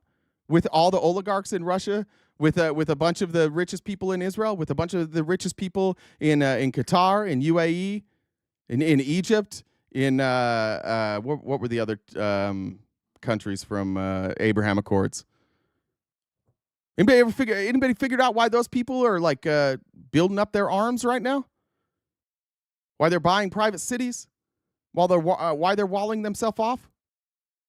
Why did all those people also give shitloads of money to Donald Trump?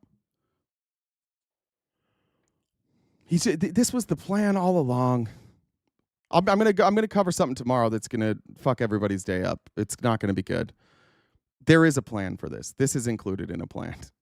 This is included in Trump's economic advisors' plans. I'm gonna read it tomorrow. I don't want to spill the beans, but I've got to do more research and have some graphics. But like, this is the plan. It's a global reset.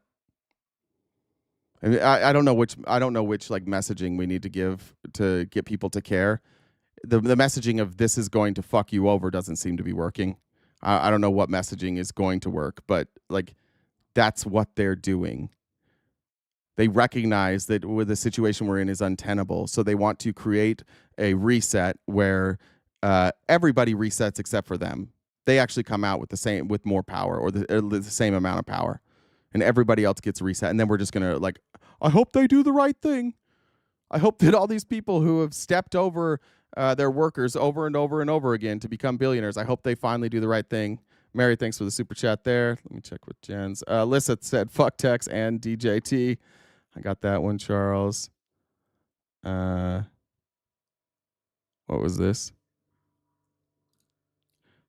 Wednesday, this is from Crow. Wednesday, some social media sleuths figured out and the administration confirmed that there was a simple formula behind the reason, say, Vietnam was slapped with a 46% tariff while Norway faces 15%. The formula is to divide the U.S. trade deficit with each country by that country's exports. Oh, okay, we did cover that. Final reciprocal tariff was then divided by 2 with a minimum of 10%, which applies even to those countries with which the U.S. has a trade surplus. Okay, I did read it right now. Thank you, Crow. Appreciate that. Did I miss any other ones? I think I got all those. All right. We finished that. With more government intrusion into the decision-making of both consumers and businesses. You know what? Let people buy things made in America, period. You let them. Stop making it so people can't buy shit in America. Is anybody not allowed to buy things that are made in America? What a dumb fucking thing to say. And then you always know that it's not a great argument when you have to end it with period. Made in America, period. Okay. Rick, thank you. I love the response from both of them. Okay. The revenue that you want. All right. That's fine, sir. That's fine. Let's see. I'm trying to remember. Sometimes my headlines suck. Let me remember what this is. Oh yeah, this is what I was talking about is in terms of like the economy. I think the people overestimate the size of our economy. Now, we are the world's largest economy. This is us in the middle, $115 trillion. What we I think maybe sometimes don't, or excuse me, 30 trillion. What's this? 30. Oh, the total economy is 115 trillion. We're 30 trillion. China has 20 trillion. I think India was like next, weren't they? I think it's India, maybe Japan. Japan 4.4, India 4.3. This idea that like the world needs us to survive. It's true, like with actual global trade. It's true that their economies are tied to our economy. But if we slap tariffs on, they're going to look to replace those ties. And so you'll see these people. I mean, it's already happening in Mexico. You know what Mexico's not buying? Tesla. What are they buying? BYD. What's going to happen to Chinese electric car manufacturing if we decide to do all this protectionism? All of these countries are going to buy BYD. Why? It's cheaper and it's better. It's a better technology and it's cheaper. They're not going to go buy a Ford EV. They're not going to go out and buy a Tesla. Maybe EVs like what's the one? The Bronco. Like the Bronco has the EV. Like maybe like the specialty high-end cars. But if you're just getting a regular everyday EV, you're not going to buy a Tesla or a Buick or a Cadillac or a Ford or a Chevy. You're going to go get a BYD. And China's going to gobble up this entire market. Japan's going to gobble up this entire market. South Korea, like where are they at? South Korea's market will explode. Kia and Hyundai are great products. It is nearsighted to say that we have all the leverage here. In fact, the leverage is with all of these other countries seemingly like getting in line uniformly. Like they're like, yeah, we're fuck you, America. We're all just going to work together then. We'll leave you out of it. You guys aren't involved anymore. That's what they're talking about. And they're going to try and call Trump's bluff. I think Trump will back down on this. I think that ultimately he'll be forced to back down on this because there's too much pressure. But if he doesn't, it's a real fucking problem. I covered that one, I think. Yeah, I did that one. And this morning, or let's see, today the 3rd? Yeah, today's the 3rd. So this morning, Stellantis, Nevada, they're the maker of Ram trucks and Jeeps. They said that they're temporarily laying off 900 workers at 5 U.S. facilities because of these tariffs. Bring back manufacturing. No, thanks. Let's fire some more workers. Trump, meanwhile, is up here spitting things in the weirdest way. And he's got a new catchphrase. Trump likes calling things now old-fashioned. Things that aren't old-fashioned terms. Yesterday he called kind, saying if you called somebody kind, that was old-fashioned, that he never hears people being called kind. And now today, what is old-fashioned? Likewise, an old-fashioned term that we use, groceries. I used it in the campaign. It's such an Nobody uses the term groceries anymore. It's old-fashioned. Old-fashioned term, but a beautiful term, groceries. It sort of says a bag with different things in it. Groceries went through the roof. And I campaigned on that. I talked about the word groceries for a lot. And energy costs now are down. Groceries are down. Gasoline is way under $3. And people are beginning to be able to buy things and live again. We brought prices way down. I mean, that is absolute gibberish, first of all. What are gas prices right now?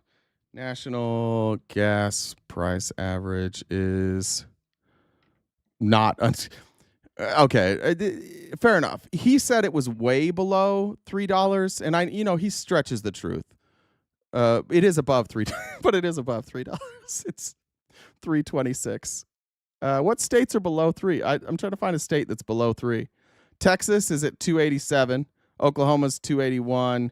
Kansas $2.87. So like the countries or the states that produce gas, $2.82 in Louisiana, Mississippi, Alabama, Tennessee, Kentucky, South Carolina. Gas prices are highest in Alaska at $3.50, California's $4.90. I'm guessing that takes into account their tax, their gas tax. Washington $4.30, Pennsylvania $3.30, Illinois $3. Yeah, okay. So yeah, if by way below $3 you mean well over $3, then I guess yeah, he was correct on that. God damn it, he's dumb. Why do you guys believe this guy? Gas is way under $3. It's over. Okay. Here's CNN fact-checking Trump on his claims yesterday about dairy tariffs. I feel proud of this show that we've been way ahead of this for the last 3 weeks. We've been talking about how Trump is lying about tariffs in Canada, but here's CNN fact-checking once again Trump's lies about Canadian dairy tariffs. The U.S. is not exporting even close to that tariff-free quota maximum, so none of those hefty Canadian tariffs above the quota level are actually being applied. And that was just one of the false claims he made, Jake. He also offered what I think is some pretty brazen alternative history, saying that the U.S. was at proportionally its wealthiest from 1789 to 1913. The U.S. is way wealthier today by any reasonable measure, including per capita income, living standards. And then he said that the U.S. would not have had the Great Depression had the U.S. stayed with tariffs. Well, there was a pretty infamous tariff in 1930, the Smoot-Hawley tariff, that is widely seen to have contributed to worsening that Great Depression. He also repeated his claim that the U.S. took in hundreds of billions of dollars that China paid because of tariffs he imposed in his first term. It is U.S. importers who made those tariff payments. Study after study has found that U.S. consumers and businesses ate the overwhelming majority of the costs of those tariffs. And so it is just not true that China was paying that money. He also falsely said that the U.S. had the highest inflation in its history under President Biden. Yes, of course, it was high. It was troubling, not even close to a record. And he said that gasoline is, quote, way under $3 now. It is true in some states, but the national average today, according to AAA, is about $3.24 per gallon, Jake. Yeah, he's always lying. This is a good joke. Jason said, why doesn't Jesus like to eat Skittles? Because they fall through the holes in his hands. Sorry to my Christian brothers and sisters out there. I apologize. No offense meant. It's a pretty good joke. All right, next up, where are we at on this? Jen, you want to do announcements? She might have just said that. She did. We are on the same page. How about that?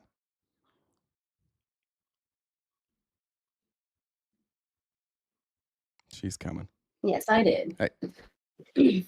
All right. So looks like we've got about an hour and 20 minutes or so left of the show. We do this each day, Monday through Friday from 9:30 a.m. Pacific time to 1 o'clock. So we mentioned before, we are crowdfunded, so you can see in the top left-hand corner, we've got a gift goal. We need to knock that out each day to keep the show going, because this is our job. As much as people hate it, this is our job. So Venmo, Cash App, PayPal, Super Chats all go towards knocking out that gift goal. Also, if you guys want to talk to Jay, because a lot of you have lots to say in the comments, you can actually talk to Jay. The Venmo username is the same as my Discord username. So if you want to send me a message on Discord, I can bring you up to talk to Jay, and you can actually have a conversation if you're capable. So yeah, you can do that. Also, check out our link tree. We are on pretty much most or all social media platforms. If you want to follow us other places, and we've got merch. We've got some fun memes on our Instagram. Those are all exciting things to do. There was a kidnapping at my spawn school today. Oh no! Don't worry, they were able to wake the kid up. Well, they were what? Able to wake the kid up. A bunch of people are saying that the Signal chat is going to be investigated by the Pentagon. I'm seeing very conflicting information. So I see oversight Democrats are saying that they're demanding an investigation. I'm also seeing Elon Musk will lead the investigation in the chat leak. I don't know. I'm not seeing this breaking news. If somebody has it, send it to me. I'm looking for it, but I don't see anything on that. Defense Department Inspector General. Okay, here we go. Defense Department Inspector General launches investigation into Signal chat breach. Okay, good to see we still have Inspector Generals. We didn't fire all of them. Yeah, we'll see. That's good. Glad they're investigating it. That's terrific. Let's hope they do a good job. I mean, I don't really know what there is to investigate there. Like they definitely used Signal. They definitely had it set to delete. That's definitely illegal. They definitely put up classified information. I don't know what there is to investigate, but I'm glad they're doing it. Jen says groceries, a bag with different things in it. Our stable genius at work. That's old Donnie. He's so smart. Yeah, you guys probably have never heard of groceries, but groceries are a bag with different things in it. Oh, thank you. He teaches us new things every day. That's the thing about Donald Trump. All right. Did I do the Dairy Queen one? Okay, this just made me laugh. This is Brooke Rollins. She's the agricultural secretary, and this just made me laugh. She's up here like talking about how great things are going, while Fox News has the Dow's down 1,200 points, down 2.8%, NASDAQ down 4%. Like she's just in real time. I put up, I think I tweeted that it has the same energy. And I did the gif of the girl standing there smiling while the house is burning down. It's the exact same energy. Guys, everything's going wonderful. This is good. This is just good. Have you seen the upside down Tesla logo? Yeah, I did. I did see that. While certainly the economy will be adjusting, the negotiations will continue. We are really, really excited and very grateful to President Trump's leadership and being willing to be bold and fearless in facing some pretty big policy challenges around the world. So what is the... It takes real balls to fuck up the entire economy for no goddamn reason. That's true. Most people wouldn't do that. In fact, I'm pretty sure Donald Trump's the only human on earth that would do that. It does take a lot of courage to fuck everything up like this for no reason. I'll give him that. It is a bold move. Bold strategy, Cotton. Impact on farmers then?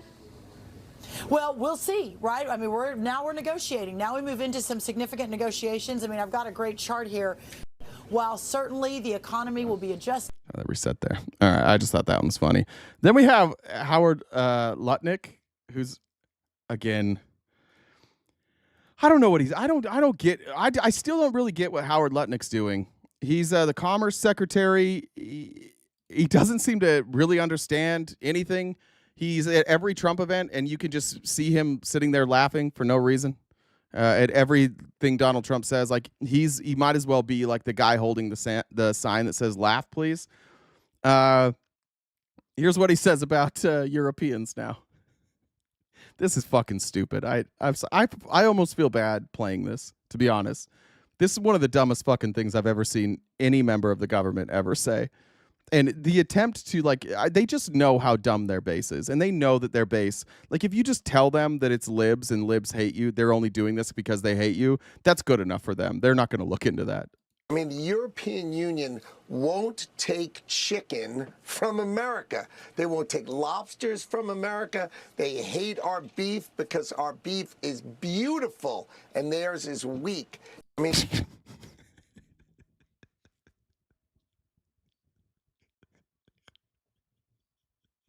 They hate our beef. It's the only reason they're not taking it. We sent them some beef, and they were like, "Oh no, theirs is beautiful, and ours is weak." That's the Commerce Secretary. That's a real thing he said on television, national television, the most watched news organization on earth. The reason that the European Union isn't taking our beef is it's too beautiful, and theirs is weak. They have that soy beef over there. We have big, beautiful, veiny, throbbing beef. And the Europeans have flaccid, gray, uncircumcised beef. That's why they don't like ours. They don't like our beautiful, veiny, circumcised beef over there. It's got to have a hood on it. It's so fucking weird. What a weird thing to say. He's just like, I'm going to go on TV and I'm going to talk about how they hate our beef. European cows are gay and eat soy. Yeah. They have like gay beef over there. Americans don't like gay beef. Europeans only eat gay beef. All right, here's where it gets good. Republicans are tired of this shit already. Rand Paul's not having any of this shit. Here's Rand Paul speaking to reporters this morning. And absolutely decimating Donald Trump.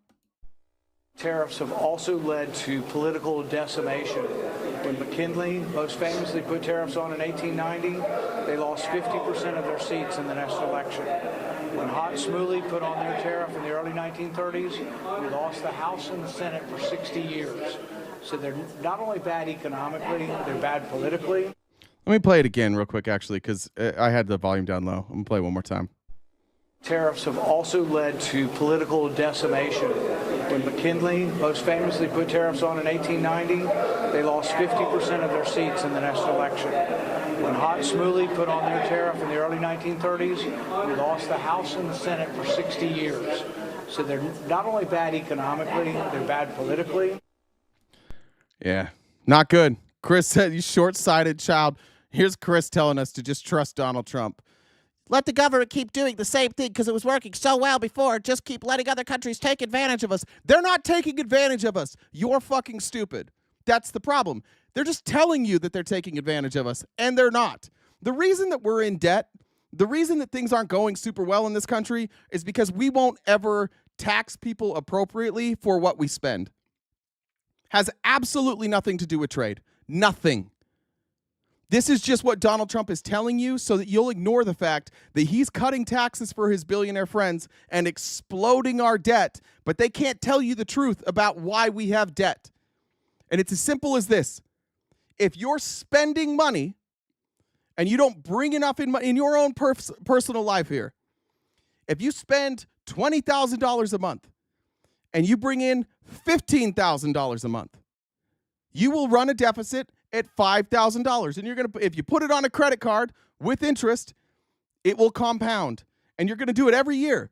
And if the next year you said, this next year, I'm still going to bring in $15,000 a month, but I'm going to spend $23,000 instead. Now it's gone up to $8,000. That's your deficit. And then the next year you're like, well, prices have gone up. Everything's more expensive. We got to make sure that to keep functioning and keep our lifestyle going, I got to spend $25,000 a month. But I'm still only going to bring in $15,000. And then, that's the Democrats, by the way. The Democrats are like, we're going to keep it here and we're going to keep spending. But Republicans are even worse because Republicans come in and they say, all right, we were spending $25,000 a month and bringing in $15,000 a month. Here's what we're going to do. We're going to talk a lot about cutting back. I'm going to tell all my friends that I'm not going to drink anymore. I'm going to cancel all my subscriptions. I'm going to sell my car and get rid of my car payment. I'm going to downsize my house. I'm going to stop ordering DoorDash every day, and I'm going to cut my deficit. And your friends are like, "That's really smart, man. I'm really glad you're doing it." And then instead of doing that, you just spend more, and you spend $30,000 a month. But then when you tell your friends about it, they're like, "Wait, I thought you were going to cut back." You're like, hold on. I figured the whole thing out. I decided not to cut back. I decided to spend more. But I'm only working 30 hours a week now, so I'm making $10,000 instead of $15,000. So now I have more free time. That's Republicans. We don't want anybody to address the reality that we need to be taxed more to take care of our deficit. So we'll just say that we care about it, and then we'll spend more, and then we'll bring in less revenues. That's Republican economics. Spend more, tax less, but tell everybody that you're doing something effective because they're too stupid to realize you're not doing something effective. They don't care. They just think it's Lib's fault. So that's what we're doing right now. They just passed a tax bill that will increase deficit spending and will increase our debt by $1.9 trillion this year. And then they cut revenues by cutting taxes. That's what they just passed. That's why Thomas Massey wouldn't support it. Because he said, I went in there and I asked them for their best possible prediction. And even if they do all these things they say they're going to do, which are actually impossible, because some of the cuts that they're talking about, they can't cut. There's no way to cut any of that. And it was included in the bill. So it's not even going to happen anyways. And even if everything went perfectly, the way that they drew it out from day one, it still increases deficit spending. There was no scenario that the Republicans laid out where deficit spending was going to be cut, but they told you guys that they wanted to balance the budget. And so you went with what they said and not with what they did, because that's what you always do. You always just go, I trust them. When they say that that's what they're going to do, God damn it, they're probably going to do it, and they didn't. And we're just asking you guys to be a little bit better. We're just asking you guys to not be so goddamn dumb, because we'd like to get back to a country where we have discussions about policy and not spend our entire life correcting every stupid lie that you believe from this administration. On Tuesday, I debated Republicans for like 3 hours, and it was 3 straight hours of saying, that's not real. That's a made-up statistic. That's just a talking point. Do you have any evidence to back that up? Not once. 0 times ever was there evidence to back up a claim. 0 times ever did they have their numbers correct. Because you guys just believe what they say and not what they do. And I'm just asking you to be a little better. Stop believing them. Start checking them. And that's what Republicans are doing today. That's what Rand Paul was saying right there. Like, the last time this happened, the last time conservatives did this, they lost the majority for 60 years. God bless America. If we could get rid of conservatives for 60 years, well, we could actually do something about our debt.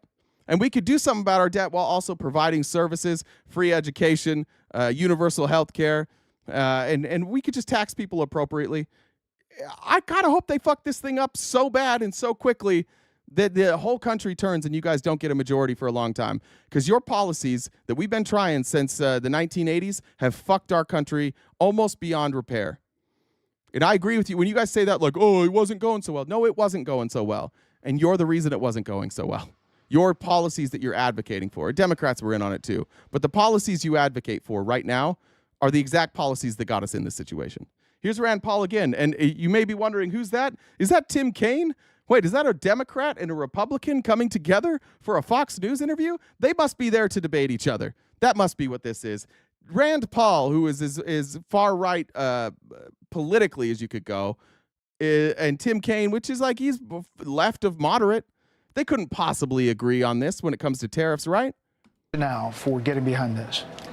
Well, one, we should not live under emergency rule. The Constitution said taxes are raised by Congress. Most specifically, taxes originate in the House and come to the Senate. So I'm against emergency rule.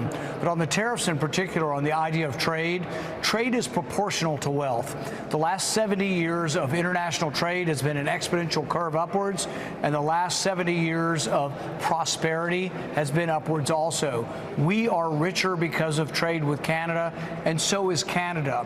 Whenever you trade with somebody, when an individual buys somebody else's product, it's mutually beneficial or you wouldn't buy it. If the trade is voluntary, it's always beneficial. There is no Canada versus the U.S. If you claim to be a libertarian, you better fucking agree with Rand Paul here. Because this is the libertarian viewpoint, that trade should be free and uninhibited, including across borders. So if you're one of those people that lies, I'm not a Republican, I'm not MAGA, I'm a libertarian. Well, then you better fucking start acting like libertarians. Because libertarianism says free trade with no borders. That just because there happens to be a border there, that the government has no right to tell you you can't trade with the people of Mexico or Canada or India or China or Russia or the UK. So if you're one of those people who claims that you're a libertarian, start acting like it. The consumer wins when the price is the lowest price. Tariffs raise prices, and they're a bad idea for the economy. But what if this is? What's the look? Don't be to our Democrats that are here, to those on the left. Don't be like the right. Don't look at Rand Paul and get upset because you don't like him. Listen to what he's saying. Like we don't have to just. It's okay. It's okay to listen to somebody that you don't like without being like, oh, I just want you guys to know that I do know that he's a piece of shit. Let him say it. Rand Paul is a more effective communicator right now than Tim Kaine, because Rand Paul is not going to be seen as partisan. We need to elevate voices like Rand Paul today. We need to elevate Republican voices today. I know that people don't like that, but those are the voices that need to be elevated, because you can't say, oh, they just hate Trump, because that's not true. Rand Paul has sold his soul to Donald Trump. And every once in a while, Rand Paul and Thomas Massie come out and they say, this is a bridge too far for me. And this is one of those moments. And those voices need to be elevated, because Republicans don't give a fuck what Tim Kaine says. They do care a little bit about what Rand Paul and Thomas Massie says, especially the ones that claim they're libertarian. Let's elevate those voices today. Let's not be petty all the time. Here is Thomas Sowell. If anybody has ever heard a Republican or a libertarian debate, and especially if you're talking about like race, or if you're talking about capitalism, specifically race and capitalism together, oftentimes Thomas Sowell is referenced, because Thomas Sowell is notoriously not worshipped, relied on source for pro-capitalism and anti what we call it DEI or CRT. He's a good source for them. Here's what he's saying about Trump's tariffs just a few days ago. What do you make of the present President of the United States and his tariffs? It's painful to see. Thank Drunk and Dreddy. Appreciate it. As a Canadian with a U.S. parent, sad to see how quickly things went south. Stuff I see from even my family makes me ashamed of my U.S. heritage some days. What a ruinous decision from back in the 1920s being repeated. Now, insofar as he's using these tariffs to get very strategic things settled, and that he is satisfied with that. But if you set off a worldwide trade war, that has a devastating history. Everybody loses because everybody follows suit, and all that happens is that you get a great reduction in international trade. The other, it's disturbing in another sense. Franklin D. Roosevelt, when he was president in the 1930s, said that you have to try things, and if they don't work, then you admit it, you abandon that, and you go on to something else, and you try that until you come across something that does work. Now that's not a bad approach if you are operating within a known system of rules. But if you are the one who's making the rules, then all the other people have no idea what you're going to do next. And that is a formula for having people hang on to their money until they figure out what you're going to do. And when a lot of people hang on to their money, you can get results such as you got during the Great Depression of the 1930s. So if this is just a set of short-run ploys for various limited objectives, limited in time, fine, maybe. But if this is going to be the policy for 4 long years, that you're going to try this, you're going to try that, you're going to try something else, a lot of people are going to wait. I think what happened in the stock market recently, when things came down substantially for quite a while, and I note that various people are holding on to their money before they do anything because they don't know where this is going to lead. Kind of actually correct principles there, right? Like money is supposed to circulate. One of the biggest gripes we have, and one of the most accurate. It's interesting that actually he makes this he makes this concession here, because it's the same argument as to like why you shouldn't allow people to accumulate insane amounts of wealth, because it stops moving. It stops the currency from moving. He's using that argument here that people will stop buying things. People will stop investing. People will hold off purchases because they're unsure and they want to hold on to their liquidity. And the whole point of having a currency is that you want to incentivize people to circulate that currency. So interestingly enough, like Thomas Sowell, who is the opposite of like tax billionaires, making this this acknowledgement is, somebody said like, I can't believe he's saying this. Same. I can't either, because it's the exact same logic of like why you tax billionaires, because you need money to circulate. If the money doesn't circulate, you have to print new money. So if people hold on to their money, here's what happens in America.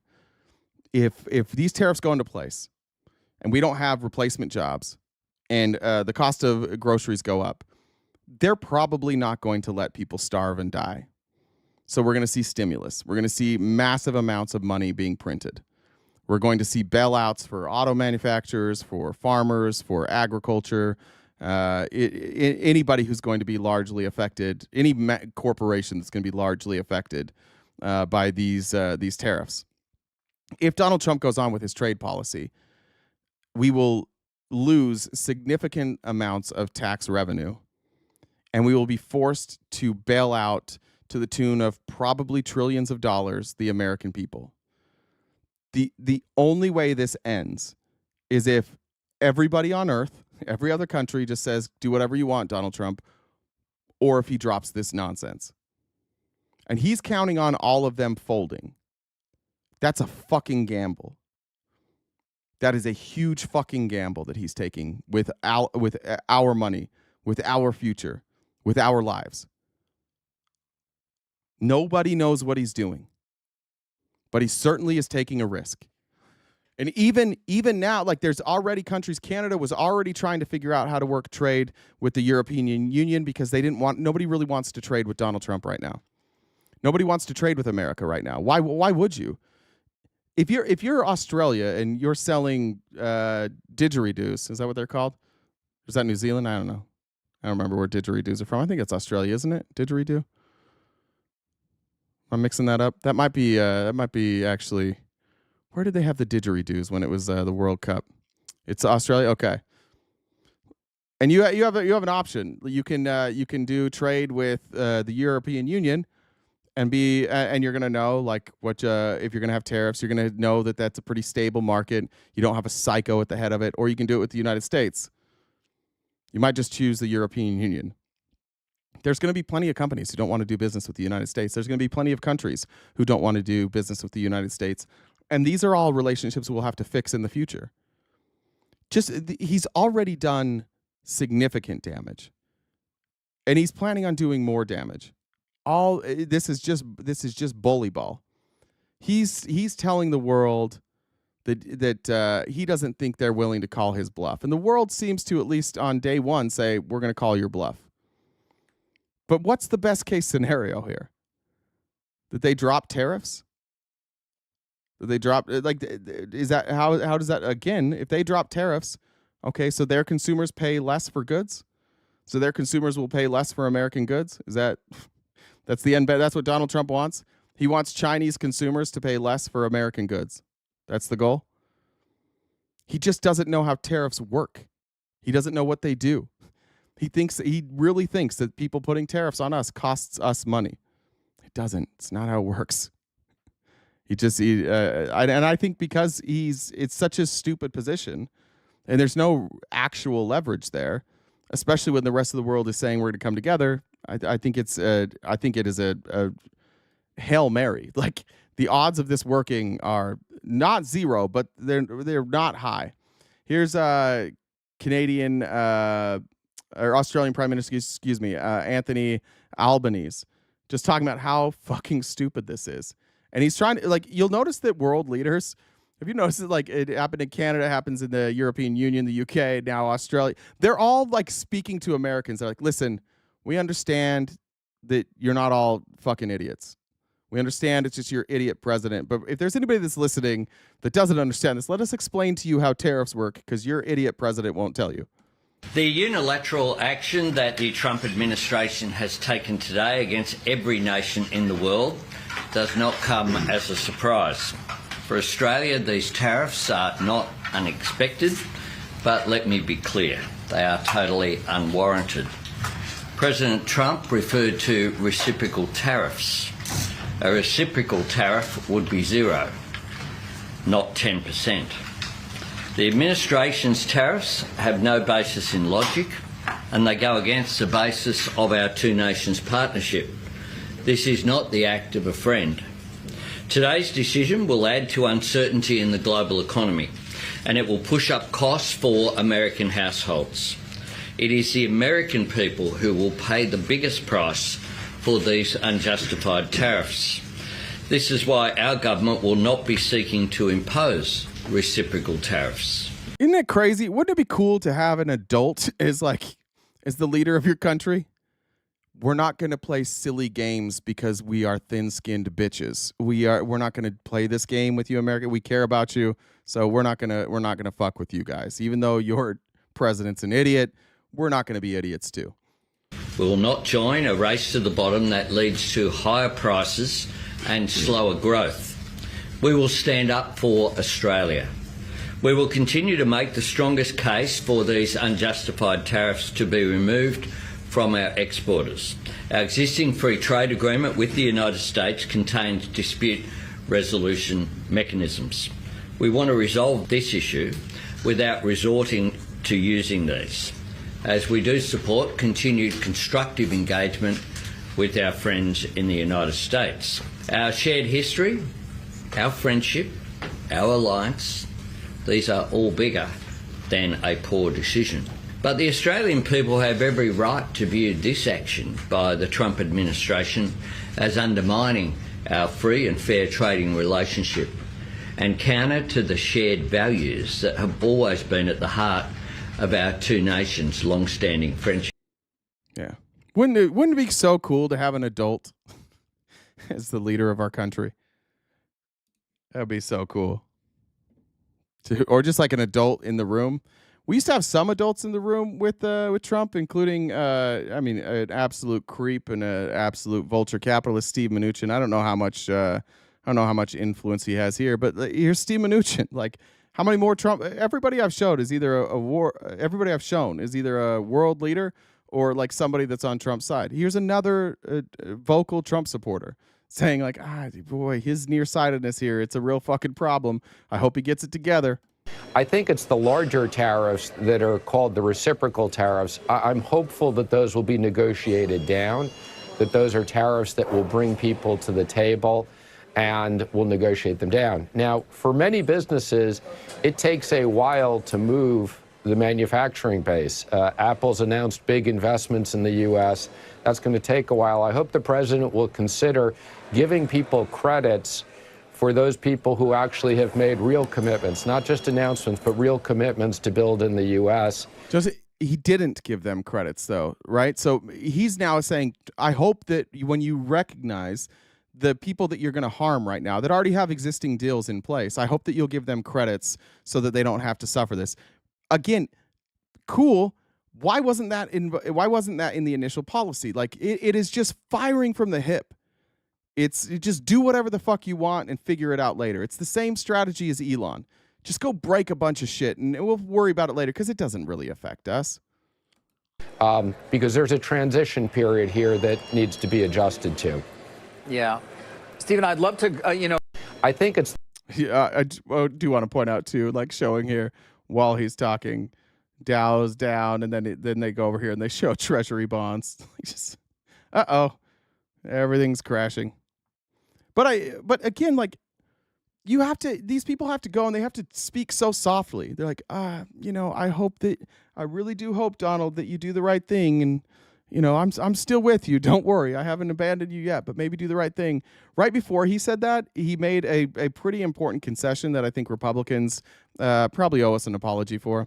You guys have been arguing forever that tariffs are not a tax, that they're not a regressive tax, that they're not a tax at all because other countries pay them, which is how Donald Trump lies to you so that you don't know he's taxing you. Just so we're clear. It's a tax on the American people. And here's Steve Mnuchin admitting it. One is the 10% across the board tariff, which, as I've commented on, that is a form of a consumption tax.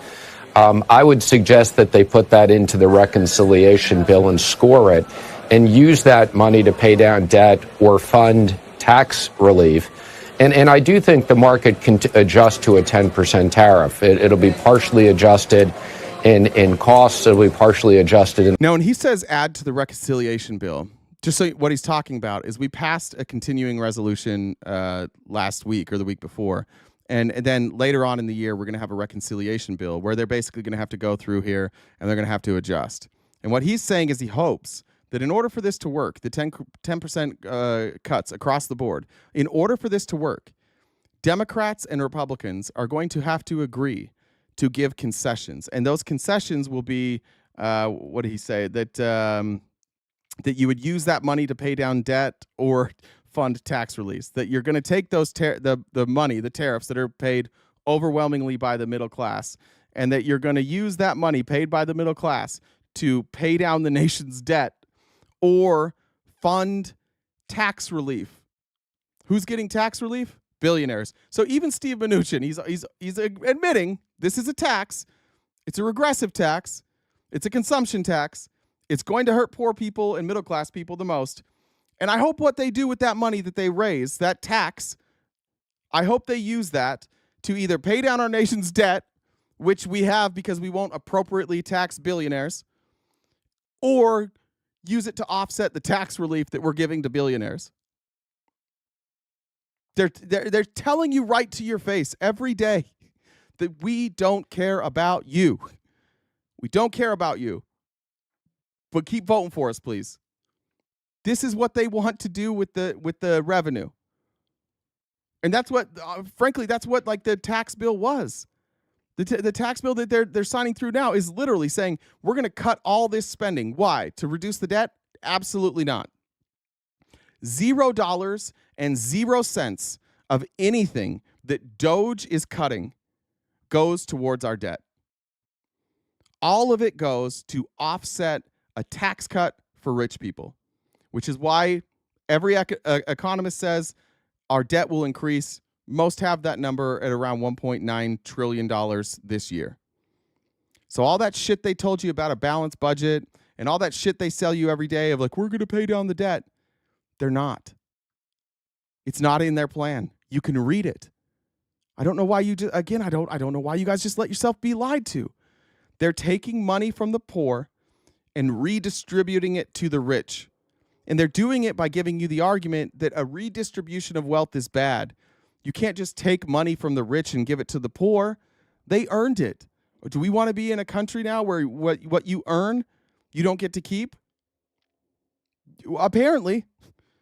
But apparently earning only is for rich people. If you work, if you just have a job, you're not earning money. So they can take money from you and they can give it to rich people. That's fine.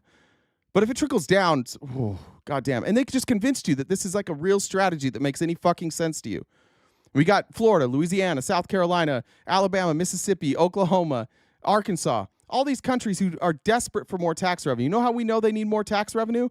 Because every time it comes time to fund those states, a bunch of money from California and Illinois and Pennsylvania and New York pour in to keep them afloat because we don't tax people appropriately. So all these states where poor people are just getting shaft over and over and over again, they listen to rich people and the rich people go, guys, listen, we want you to be as rich as us, but you got to get those pesky Democrats out of the way or you'll never be as rich as us. And then they go and they write their tax plan. And when you see the transfer, the money is going from the poor to the rich. But because they're out here outwardly telling you, no, we're trying to help you. You're like, yeah, they told us they're helping us, so you guys must be lying. But it's simple math. They're stealing from the poor and giving to the rich. And now they're saying, well, I don't know if Mnuchin's like, I don't know if I like these tariffs. I have a lot of money. I haven't been able to figure out my turkey neck with all the money that I have, but I don't really like these tariffs. But hopefully we can have a silver lining in these tariffs that if we're going to tax poor people and middle-class people, the silver lining would be that we use it to pay for the money that billionaires aren't paying. We'll offset it there. Argue it. Where's a Republican? Argue it. Find somebody. Find a person on your side that's arguing this. Find somebody who's explaining to you how this shit is going to work. How the middle class and the poor are going to get more money. I haven't even heard an argument. You can't even get Republicans to debate this. You go on any news station, go watch any debate. They don't even want to touch this subject because there's no answer for it. So they just run from this every fucking time. Every fucking time. Why? Why be this person? Why be the person that just lets yourself be lied to? This is a disaster. Thank God for the Signalgate people. They must be the happiest people on earth. Waltz and Hegseth, they must be thrilled right now. They're like, God damn, finally people aren't talking about us. Thank God Donald Trump's a fucking idiot and makes it so that the news cycle won't rely on us. And maybe he is playing 4D chess. Maybe he did this whole thing to get the pressure off of them. And maybe he'll just back down on these tariffs. That's best case scenario. Best case scenario for everybody in this room is that Donald Trump says never mind. And if he doesn't say never mind, if he keeps it up, it will hurt Americans. You will all hurt. We will all suffer in one way or another. The only chance of us not suffering is if he doesn't do his plan. And everybody that works for him is saying that. They're all saying the exact same thing. Like, yeah, you know what? I really hope he doesn't do this. This is going to be so bad. This is not going to go well for us. Stacy said for being great in the education. Thank you, Stacy. I appreciate that. Update that real quick. And then we're going to move on. We're done with this part today. 25, 10, 4. Do this.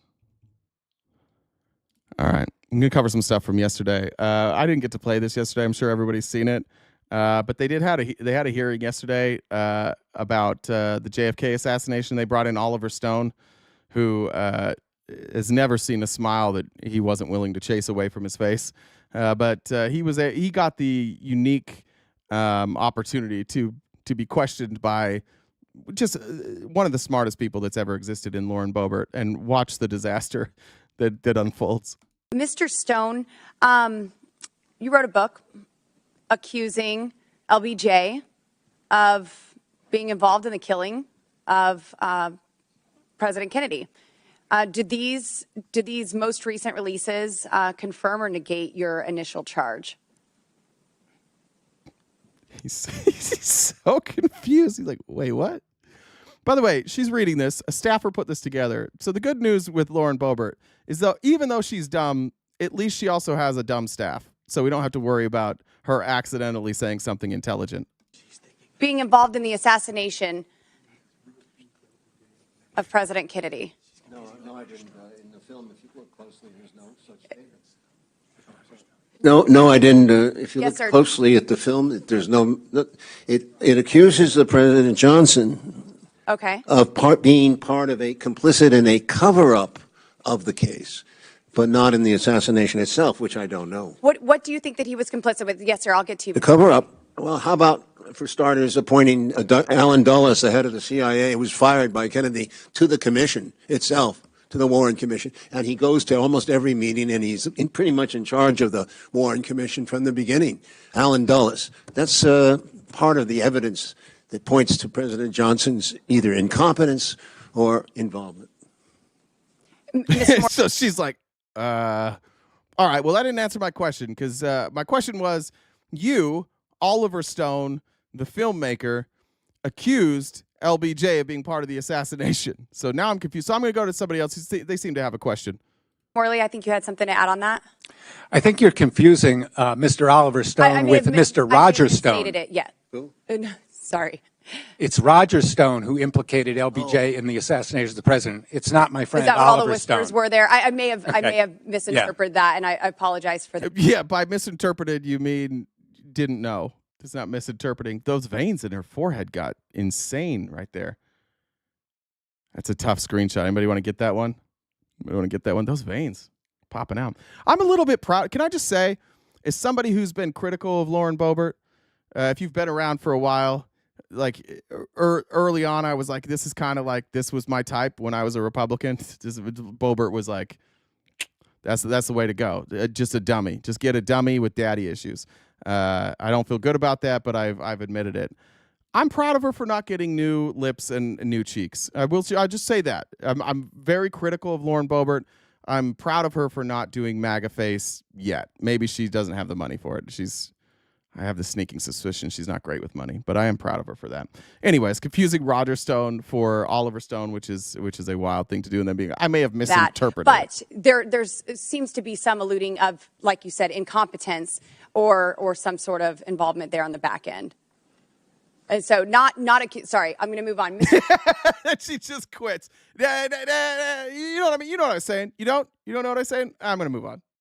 So congratulations to Oliver Stone for having that experience. Well, I would love that experience, to be questioned by Lauren Boebert. If anybody can ever hook that up, that's my dream. My dream guest is Lauren Boebert, and I'll just ask her simple questions and just watch.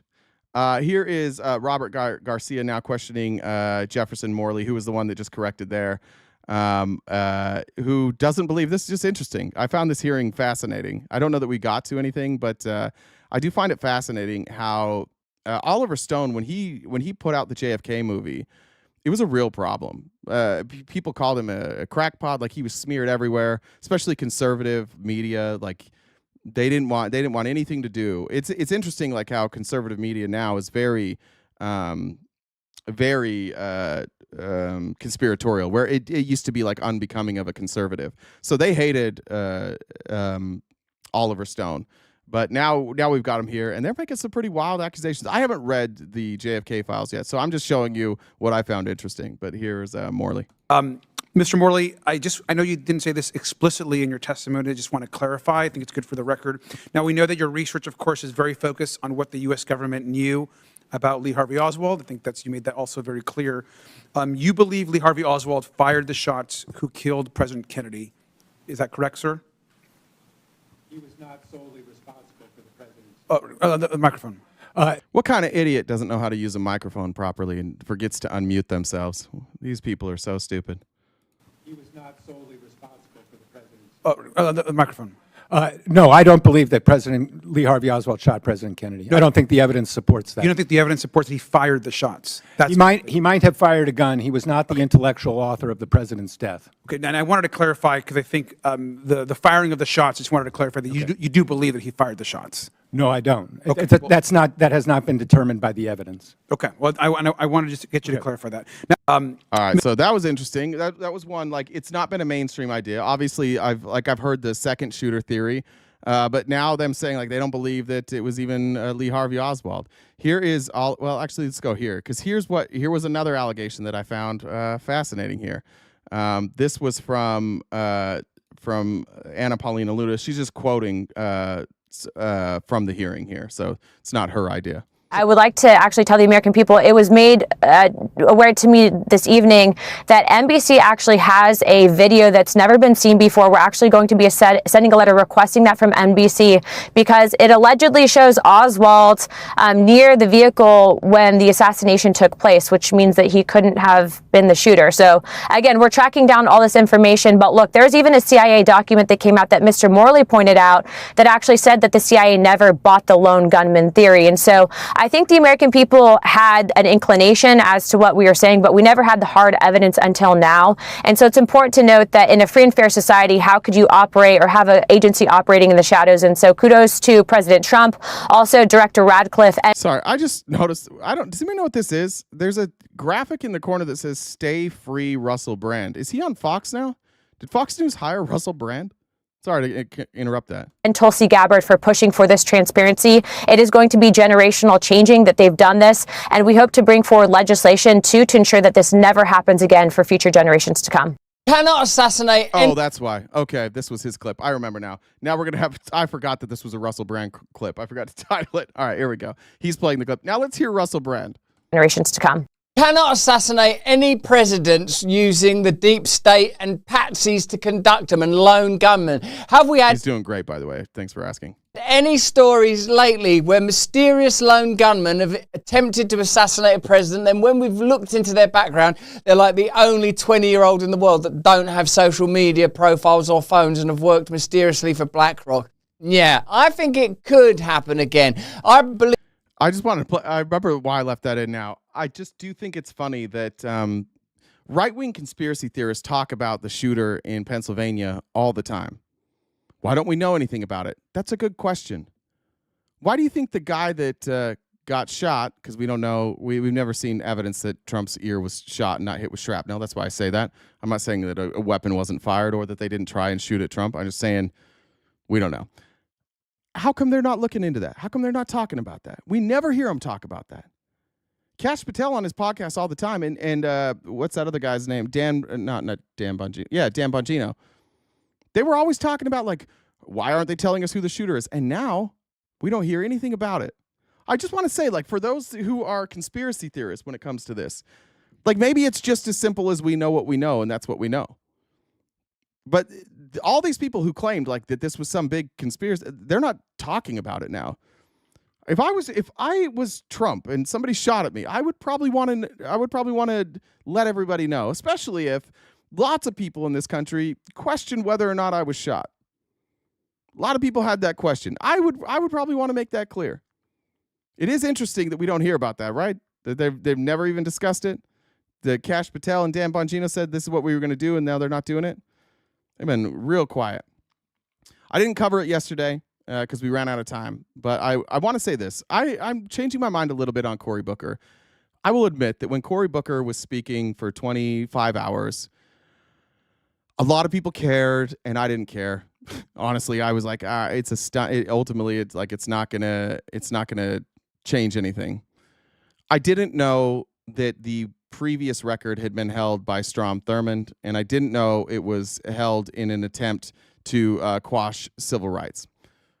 So I understand it a bit more now. And then with that in hindsight and watching the response from all of you, it got me thinking, like, is this just me? Like, am I not looking at this correctly? Am I not seeing the value in this? And I wasn't. I'll be honest. I wasn't seeing the value in it. So I want to show you a few clips that changed my mind on the importance of what Cory Booker did and why I actually think it was important.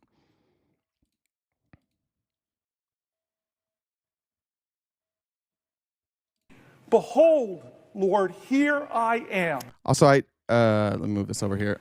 I do get I think a part of my issue with Cory Booker has always been he's always using religious imagery, and I hate that. I hate it on a government in any government setting. I hate that he brings up God so much. It really bothers me because he's and not like if somebody believes in it, fine. I hate when people use God in a definitive statement, like you are here because God wanted you here. Okay, all right.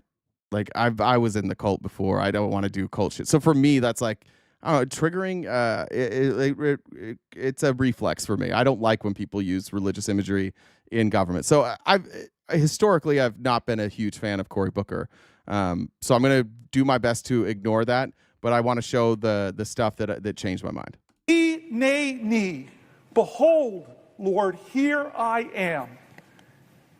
And so I confess that I have been imperfect. I confess that I've been inadequate to the moment. I confess that the Democratic Party has made terrible mistakes, that have given lane to this demagogue. I confess we all must look in the mirror and say, we will do better. And it's not just defining ourselves what we're against.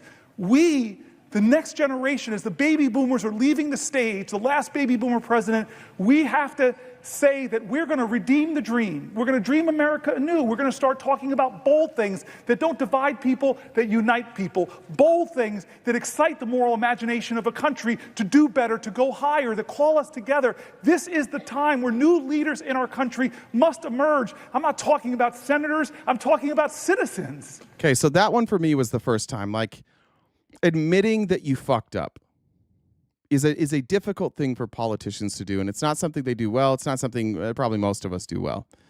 But him saying we did fail, like, we can't just say that like we did everything perfect and Trump won anyways.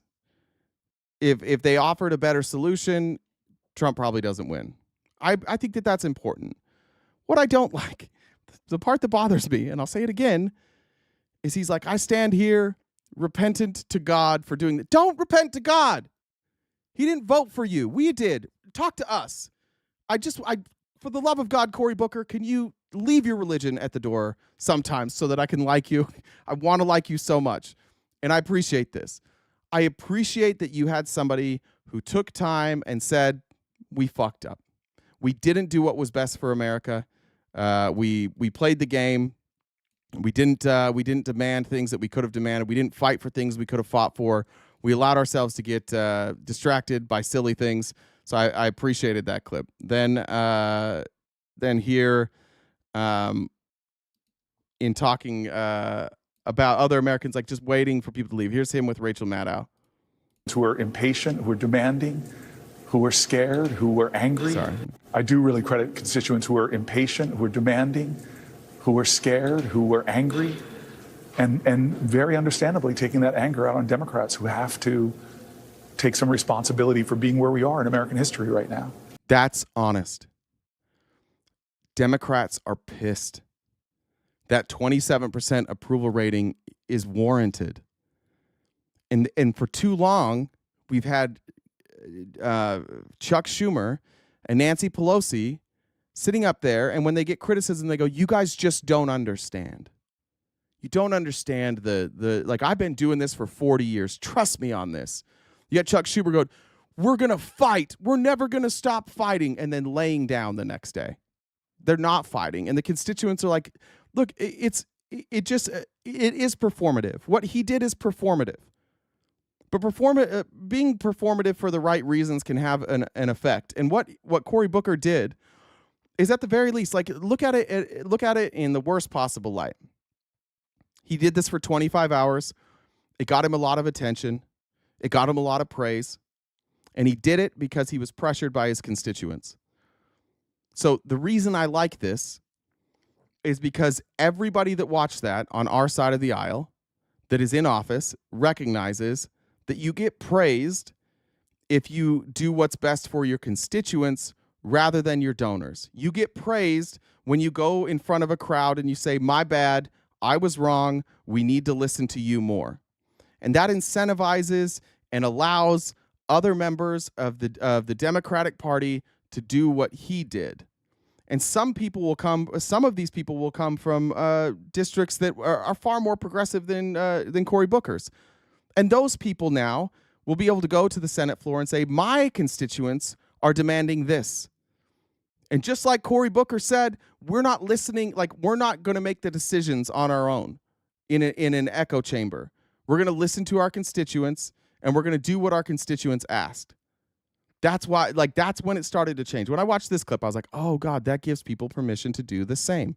Sometimes that's what it takes. We have to remember that these are still people in Congress and we want them to be ethical and we want them to do the right thing. But the reality is most people go along to get along. And if we don't pressure them in the right way, then they don't do the right things. Whoever applies the most pressure wins. And when we just go along with Nancy Pelosi and Chuck Schumer forever, then they don't really feel any obligation to do what we want. But if they have donors who are like, we're going to pull your funding, like we're not going to donate, then they're like, oh shit, we need that. So they're going to do what the donors want. So Cory Booker is allowing a lot of people to go back to their constituents and say, we're going to listen to you now. And a little bit creating a mandate that he recognizes and others recognize now that our party is tired of you guys doing the bidding of corporate lobbyists. We don't want it anymore.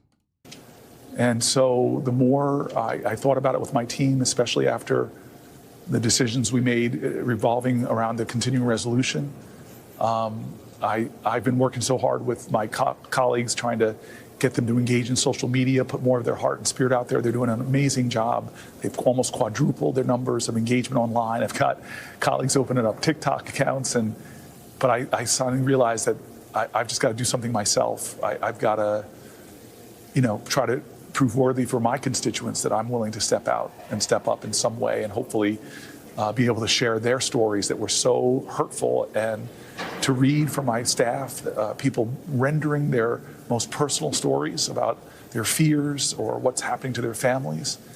And so my staff and I said, let's try to bring those voices to the Senate floor. Let's see how long you can last. They're demanding something different. This certainly will be different.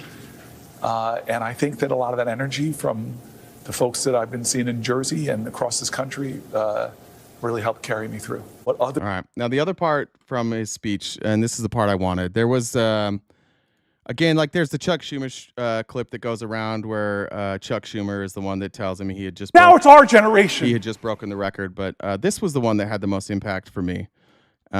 Because I think it's a message that is more should be more universal than it is. We have one of the things that is really frustrating about America is our inability to address our past, recognize that our past has problems, focus on those problems to make sure that we don't do them again, and then educate people in the future about those things that happened so we don't repeat them. We have this we have this thing in America, this idea of American exceptionalism, that our founding fathers were almost gods, like that they were heroes, that they are to be praised forever. And I think that's silly. I have a couple friends from Germany, but I remember one time I think maybe the first person I ever really talked to from Germany. I was playing a golf tournament. I was caddying for this younger kid that needed some help. So I went out and I was caddying for him, but he was playing in a professional tournament, and so everybody else was adults. And the guy we were playing with, I don't remember where he's from, but his caddy was from Germany. And I asked him about Germany. I was like, in Germany, when you guys talk about history, how do you do it? Like, do you guys talk about, like, do you try and, like, both sides it? Or are you like, here's the good and the bad of the Nazis? And he's like, no, we just own it. We just tell people, like, yeah, we're the bad guys. And I was like, does it bother you that I think I had seen a clip from that German comedian. I was like, does it bother you that you guys are the bad guys in every movie? He's like, no, we all know. Like, that's how we would portray ourselves too. I was like, what about like German media? Like when it's like a German film, who's the bad guy? He's like, it's the Nazis. It's always the Nazis. He's like, we have museums. It's in our literature. Like, it's a big part of our curriculum is looking at the worst part of our past to make sure that we don't repeat it. That's a big part of what we're doing. And you see, like the AfD now in Germany, they want to pull that back. They want to pull back this idea that those were bad people. They want to whitewash Hitler. That's why this statement was so impactful to me. Because the reality is that if you're not going to learn about the history of our country, it's for one reason and one reason only. You're just a coward. You don't want to accept responsibility, and you don't want to accept the fact that like the actions of our ancestors have led to some inequality today. Not the same type of inequality that was then, but understanding where inequality started, and it gives you the ability to look at where inequality is today. So if you tell the whole true history, it's much easier to grapple with the things that are happening today and have a clear picture of like, okay, where are the injustices? Where aren't the injustices? But because we are so poorly educated on our own past, we have such a wide variety from people that are like, oh, it's states' rights. We never should have banned slavery, to, oh, it wasn't that bad, to, oh, it was just then, and then it got bad. As soon as they were granted the ability to vote, then it was all fixed. Like, they're just such a wide variety of opinions on this. And it's because we don't teach accurate history. So I loved what he said here. And now it's our generation. We have to redeem the dream. We have to excite people again. He, in the highest office of our land, wants to divide us against ourselves, wants to make us afraid, wants to make us fear so much that we're willing to violate people's fundamental rights. We're willing to go after the speech on college campuses. We're willing to go after law firms, go after the freedom of the press. Don't let him do that. Don't become like him.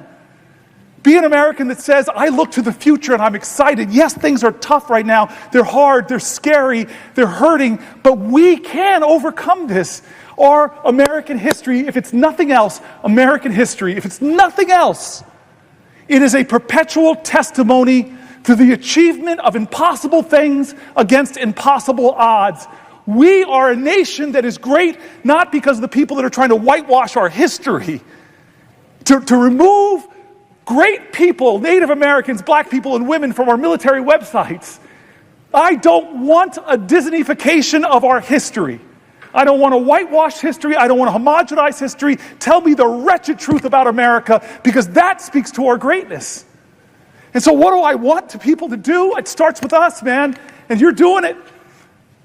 I've seen courage of my colleagues. We're doing it, but we have to do more, and I'm sorry.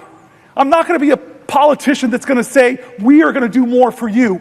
I'm going to be a politician. I'm going to be a leader that demands more from America. Will the senator yield for one last question? I yield for a question while retaining the floor. Well, all right. I mean, that shit matters. And passion speech like that, it triggers people. It triggers you in different ways. Like, for me, it triggered me like, God, I got to be better. And I think for some in that room, it was like, God, I got to be better. And for the racists, they're like, that's not impressive. I feel the need to discuss this. I feel the need to say that none of this matters. But it matters. It actually mattered. What Cory Booker did the other day mattered. You see it today. You see Republicans, a handful of them, lining up and standing up against Trump. When one person, Cory Booker, has given so many people permission that they didn't really need, but now they see it and they see the praise, and it gives them permission to do the right thing rather than do the political expedient thing. So I don't know if I'll agree with Cory Booker on everything in the future. We certainly have our disagreements, but I love what he did, and I do think it has an impact, and I do think it has meaning, and I do think that it's something that we'll remember forever. I remember when Ted Cruz did the same thing. And the difference between Ted Cruz and Cory Booker is Ted Cruz sat up there and read nursery rhymes. He just wasted time. And Cory Booker said, I'm not just going to waste time. Like, I'm going to talk about things that I'm passionate about. I'm going to talk about things that matter to me and to my constituents. And instead of sitting up there and just being silly and rambling on like an idiot, which is kind of what I thought was, like, when I heard about it, I hadn't seen any clips. I'm like, I don't fucking care. I didn't care when this was Ted Cruz. So I honest to God, I did not care. I didn't even watch the videos. And then I saw one and I was like, oh. And then I watched more and I was like, oh, this is different. It mattered. And it mattered to a lot of people. He got a standing ovation at the end, and he gave everybody permission to do the same thing. So I just want to say I was wrong about Cory Booker. I was wrong about thinking that didn't matter. And it was a cool thing. And I'm glad I got to see it. On the flip side, we have you have somebody up there fighting for America, and then you have Donald Trump, who's doing this. Benny Johnson posted this video here a while ago, telling you just what a great leader Trump is. Trump is such a great leader, and the military respects him so much that things like this definitely happen and definitely aren't made up stories. I'm standing on the top, and I look down, and there's these handsome people. Everybody's like from a movie set. Good-looking guys. I get down the stairs, and what's your name? My name is Kane, sir. What's your first name? They call me Raisin. I say, wait a minute, your name is Raisin Kane? I love you. I've been looking for you for 5 years. You are the great. This is what I want. I'm standing so on the you guys top. remember that story? And here's Raisin Kane. Here's the guy. Remember, he was I look overcome down. by Trump. He was so enamored with him. He called him sir. I love you so much. Here's Raisin Kane testifying before, I think, the Senate, or maybe the House, 2 days ago. Following the announcement of your nomination, press stories started to circulate about comments President Trump made about you and your past relationship. And according to the reports, the president tells a story where he spoke to you while you were serving in Iraq on active duty, and you said, The fuck, not this shit again. Come on, Twitter, get it together. of your nomination, press stories started to circulate about comments President Trump made about you and your past relationship. And according to the reports, the president tells a story where he spoke to you while you were serving in Iraq on active duty, and you said that you loved him, and I'll kill for you, sir. The president then said that you followed up these comments by putting on a Make America Great Again hat. General Kane, is any of this story true? Senator, as I mentioned to the chairman, for 34 years I've upheld my oath of office and the responsibilities of my commission. I think I went back and listened to those tapes, and I think the president was actually talking about somebody else, and I've never worn any political merchandise or said anything to that effect. Thank you. If Donald Trump ever says, and they said to me, sir, he's about to lie to you. That's what he's about to do every time. I mean, and that's the thing. Like, he has to tell these stories to build himself up, because none of these stories actually happen outside of like the handful of MAGA that are around him all the time. Raina says, giving us a glimmer of hope daily. Thank you, Raina. Appreciate it. We still have 10 minutes. We can knock that out if we all work together. We could do the dollar. If everybody sent $1 right now, we'll knock out that entire goal in no time. I've got some. I feel like maybe I played these ones yesterday. Let's just we'll finish about with Representative Nagise yesterday. Talking about these nationwide injunctions. I think this is the only one I didn't play yesterday. Republicans now are doing the bidding of Trump because courts are standing in the way, and how dare they? How dare anybody stand in the way of the king? And so Republicans are trying to figure out a way to impeach judges or get rid of judges that rule not in Trump's favor. And this exchange, it's about 5 minutes long. This will be the last video of the day. It really shows like the absurdity of this idea that like the executive branch should just be able to unilaterally get rid of people that stand in positions to make judgments just because you don't like their judge or their judgment. That's a good way. You seem very passionate about. This is only coming out of my left headphone, so for some reason, if you guys can't hear it, maybe switch headphones. Ending nationwide injunctions. Not ending, reining in. Fine. We'll use your word. You feel very passionate about reining in nationwide. Brianna said the only tariff I happily pay. Also titties. Thanks, Brianna. Wide injunctions. Thanks, right? Amber, for the Unless they pertain to the plaintiffs before the judge. Putting a lot of disclaimers on it. I mean, you call this bill the No Rogue Rulings Act of 2025. I don't think I'm misstating your position. That subject to the disclaimers that you provided, you believe that there should be reining in of nationwide injunctions, right? That's why you're here. That's why you're submitting this bill, right? That's correct. Okay. During President Biden's tenure, there were 14 nationwide injunctions. Did you denounce any of them? I'm not denouncing any of these. Did you believe any of them should be reined in? I haven't looked at the details of each one of the cases, but to the Was there any that you made a public statement about? Wait a second. There were 14 of them. To the extent that judges were ruling beyond the plaintiffs before them, sure, I hereby would say that they were wrong to do. Okay. The fact is, judges should represent a decision for the plaintiffs before. Just so we're clear, like the argument that they're trying to make right now is that judges are only allowed to make, like that judges should only be able to rule on things and set injunctions based on the plaintiff. So if a plaintiff comes with a case, let's say, and there's somebody that, let's say it's somebody who was a prosecutor that was fired, and they don't believe that the president had the authority to fire this particular employee, and so they go before the judge, and the judge rules in their favor. But let's say that the president has laid off 10,000 people for the exact same reason.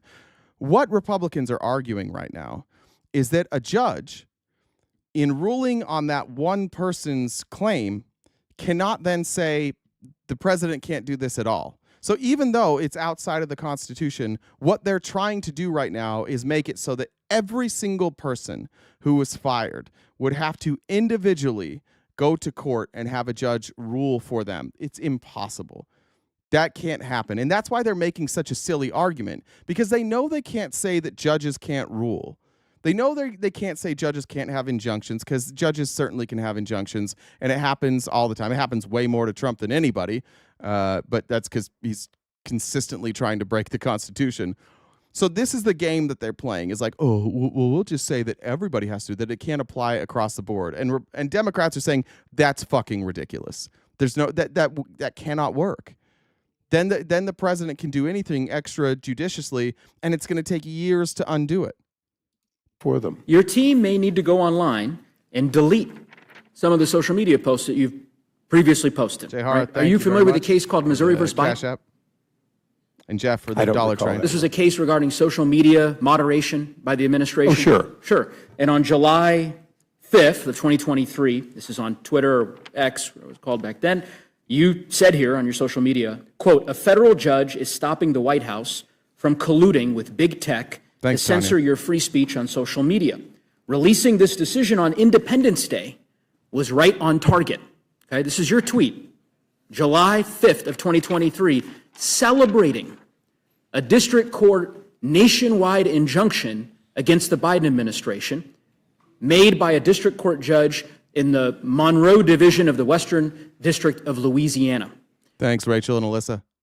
You can understand why we would be very skeptical about the motives of our colleagues bringing this bill today, because they are disappointed and frustrated with decisions that have not gone in President Trump's favor, when as recently as a year and a half ago, you and many other of our Republican colleagues were praising these nationwide injunctions, clamoring for more judges to issue nationwide injunctions. And now you've seen the light. Explain to me how that happens. Since you've studied that one, did they rule beyond the plaintiff before them?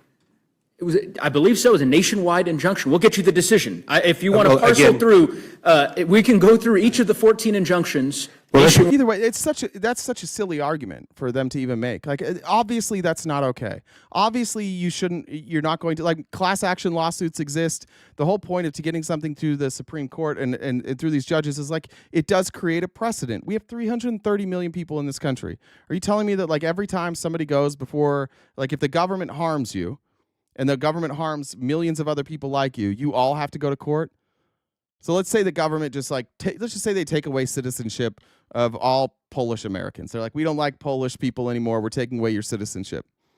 What they're essentially saying is that if a Polish American went before a judge and was like, hey, Donald Trump unilaterally took away my citizenship, the judge would be like, cool, he can't do that. He can't take your citizenship away. And then we would require 999,999 of them to all go have individual cases to reestablish their citizenship. Nobody would fucking do that. It doesn't make any sense. It's not a real argument. It's the best they can come up with to defend the fact that Donald Trump does extrajudicious things all the time, and he's consistently being ruled against. And because they want to let him do whatever the fuck he wants, they're trying to, like, put in this new rule, this little loophole, like, oh, you can't do this anymore. It's an incredibly stupid precedent to set.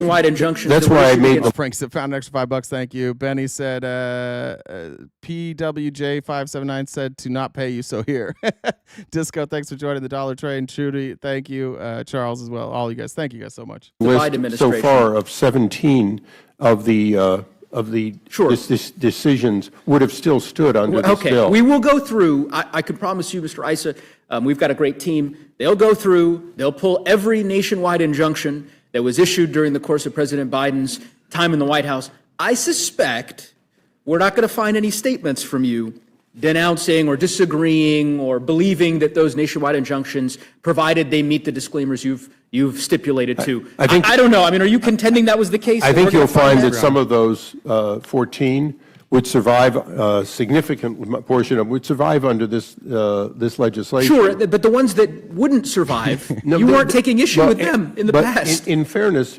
every single one of them would still survive. They would simply be limited to the plaintiffs before the judge. Mr. Issa, I would simply suggest, I know. Nobody here thinks that's a good idea. There can't be anybody here that thinks that's a good idea. There's no way. Because I know Ranking Member Raskin real well. I know that he was disappointed when there were decisions made by federal judges issuing nationwide injunctions by virtue of the forum shopping that Republican attorneys generals had done during the course of the Biden administration. I suspect he was disappointed. Thanks, Marcus. What he didn't do was come before the Rules Committee and ask our committee to end nationwide injunctions as a matter of course in federal law. He didn't do that. How do I know that? Because I'm on the Rules Committee. I was here during the course of the Biden administration. He wasn't here asking us to do that. So I would just implore you, and I know this is your legislation, so I suspect that perhaps this is a tougher request for me to make, but I would certainly implore my colleagues on this committee to reconsider their support for this legislation. I don't think that it's in the best interests of judicial economy or adherence to the rule of law. I get it. You're frustrated. I understand that temptation, but we don't respond by changing federal law so that judges can no longer provide the kind of equitable, inherent, and injunctive relief that they have provided since the inception of our republic. Ranking Member Raskin. All right. Thanks, Nicholas and Sarah as well. Who sent that message? Hans said, this all stems from Citizens United. How can we get corporate money and billionaire money out of elections? You've got to force it. You got to continuously talk to your elected representatives. And when you have the opportunity in a primary, or if you have the opportunity to vote against somebody who's taking corporate money, do it. Even if their politics align with you, like even if their other politics might align with you more. I can't imagine very many things that are more important than getting money out of politics. Very few things.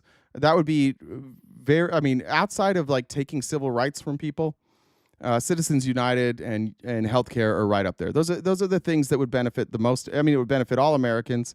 It would put us back to being a country that was actually democratic, where they're actually our elected leaders are actually beholden to us. That's the best thing I think that anybody can do. You have to do it collectively. John, thank you for joining the Dollar Train. Appreciate it. All right, everybody. We'll be back tomorrow morning. And every weekday morning, 9:30 a.m. to 1 Pacific Standard Time. Tomorrow's Friendly Friday, so make sure you're a member of the Discord. If you want to come up and talk tomorrow, membership to the Discord is free. Doesn't cost you a thing. Send any of the moderators a message, and we'll get you a link to the Discord. Another reminder, tomorrow or Monday, we'll be announcing the benefits for our new membership program. So if you'd like to wait to decide if it's good enough for you, great. But if not, you can join. We have memberships available on YouTube, TikTok, and Twitch. And any membership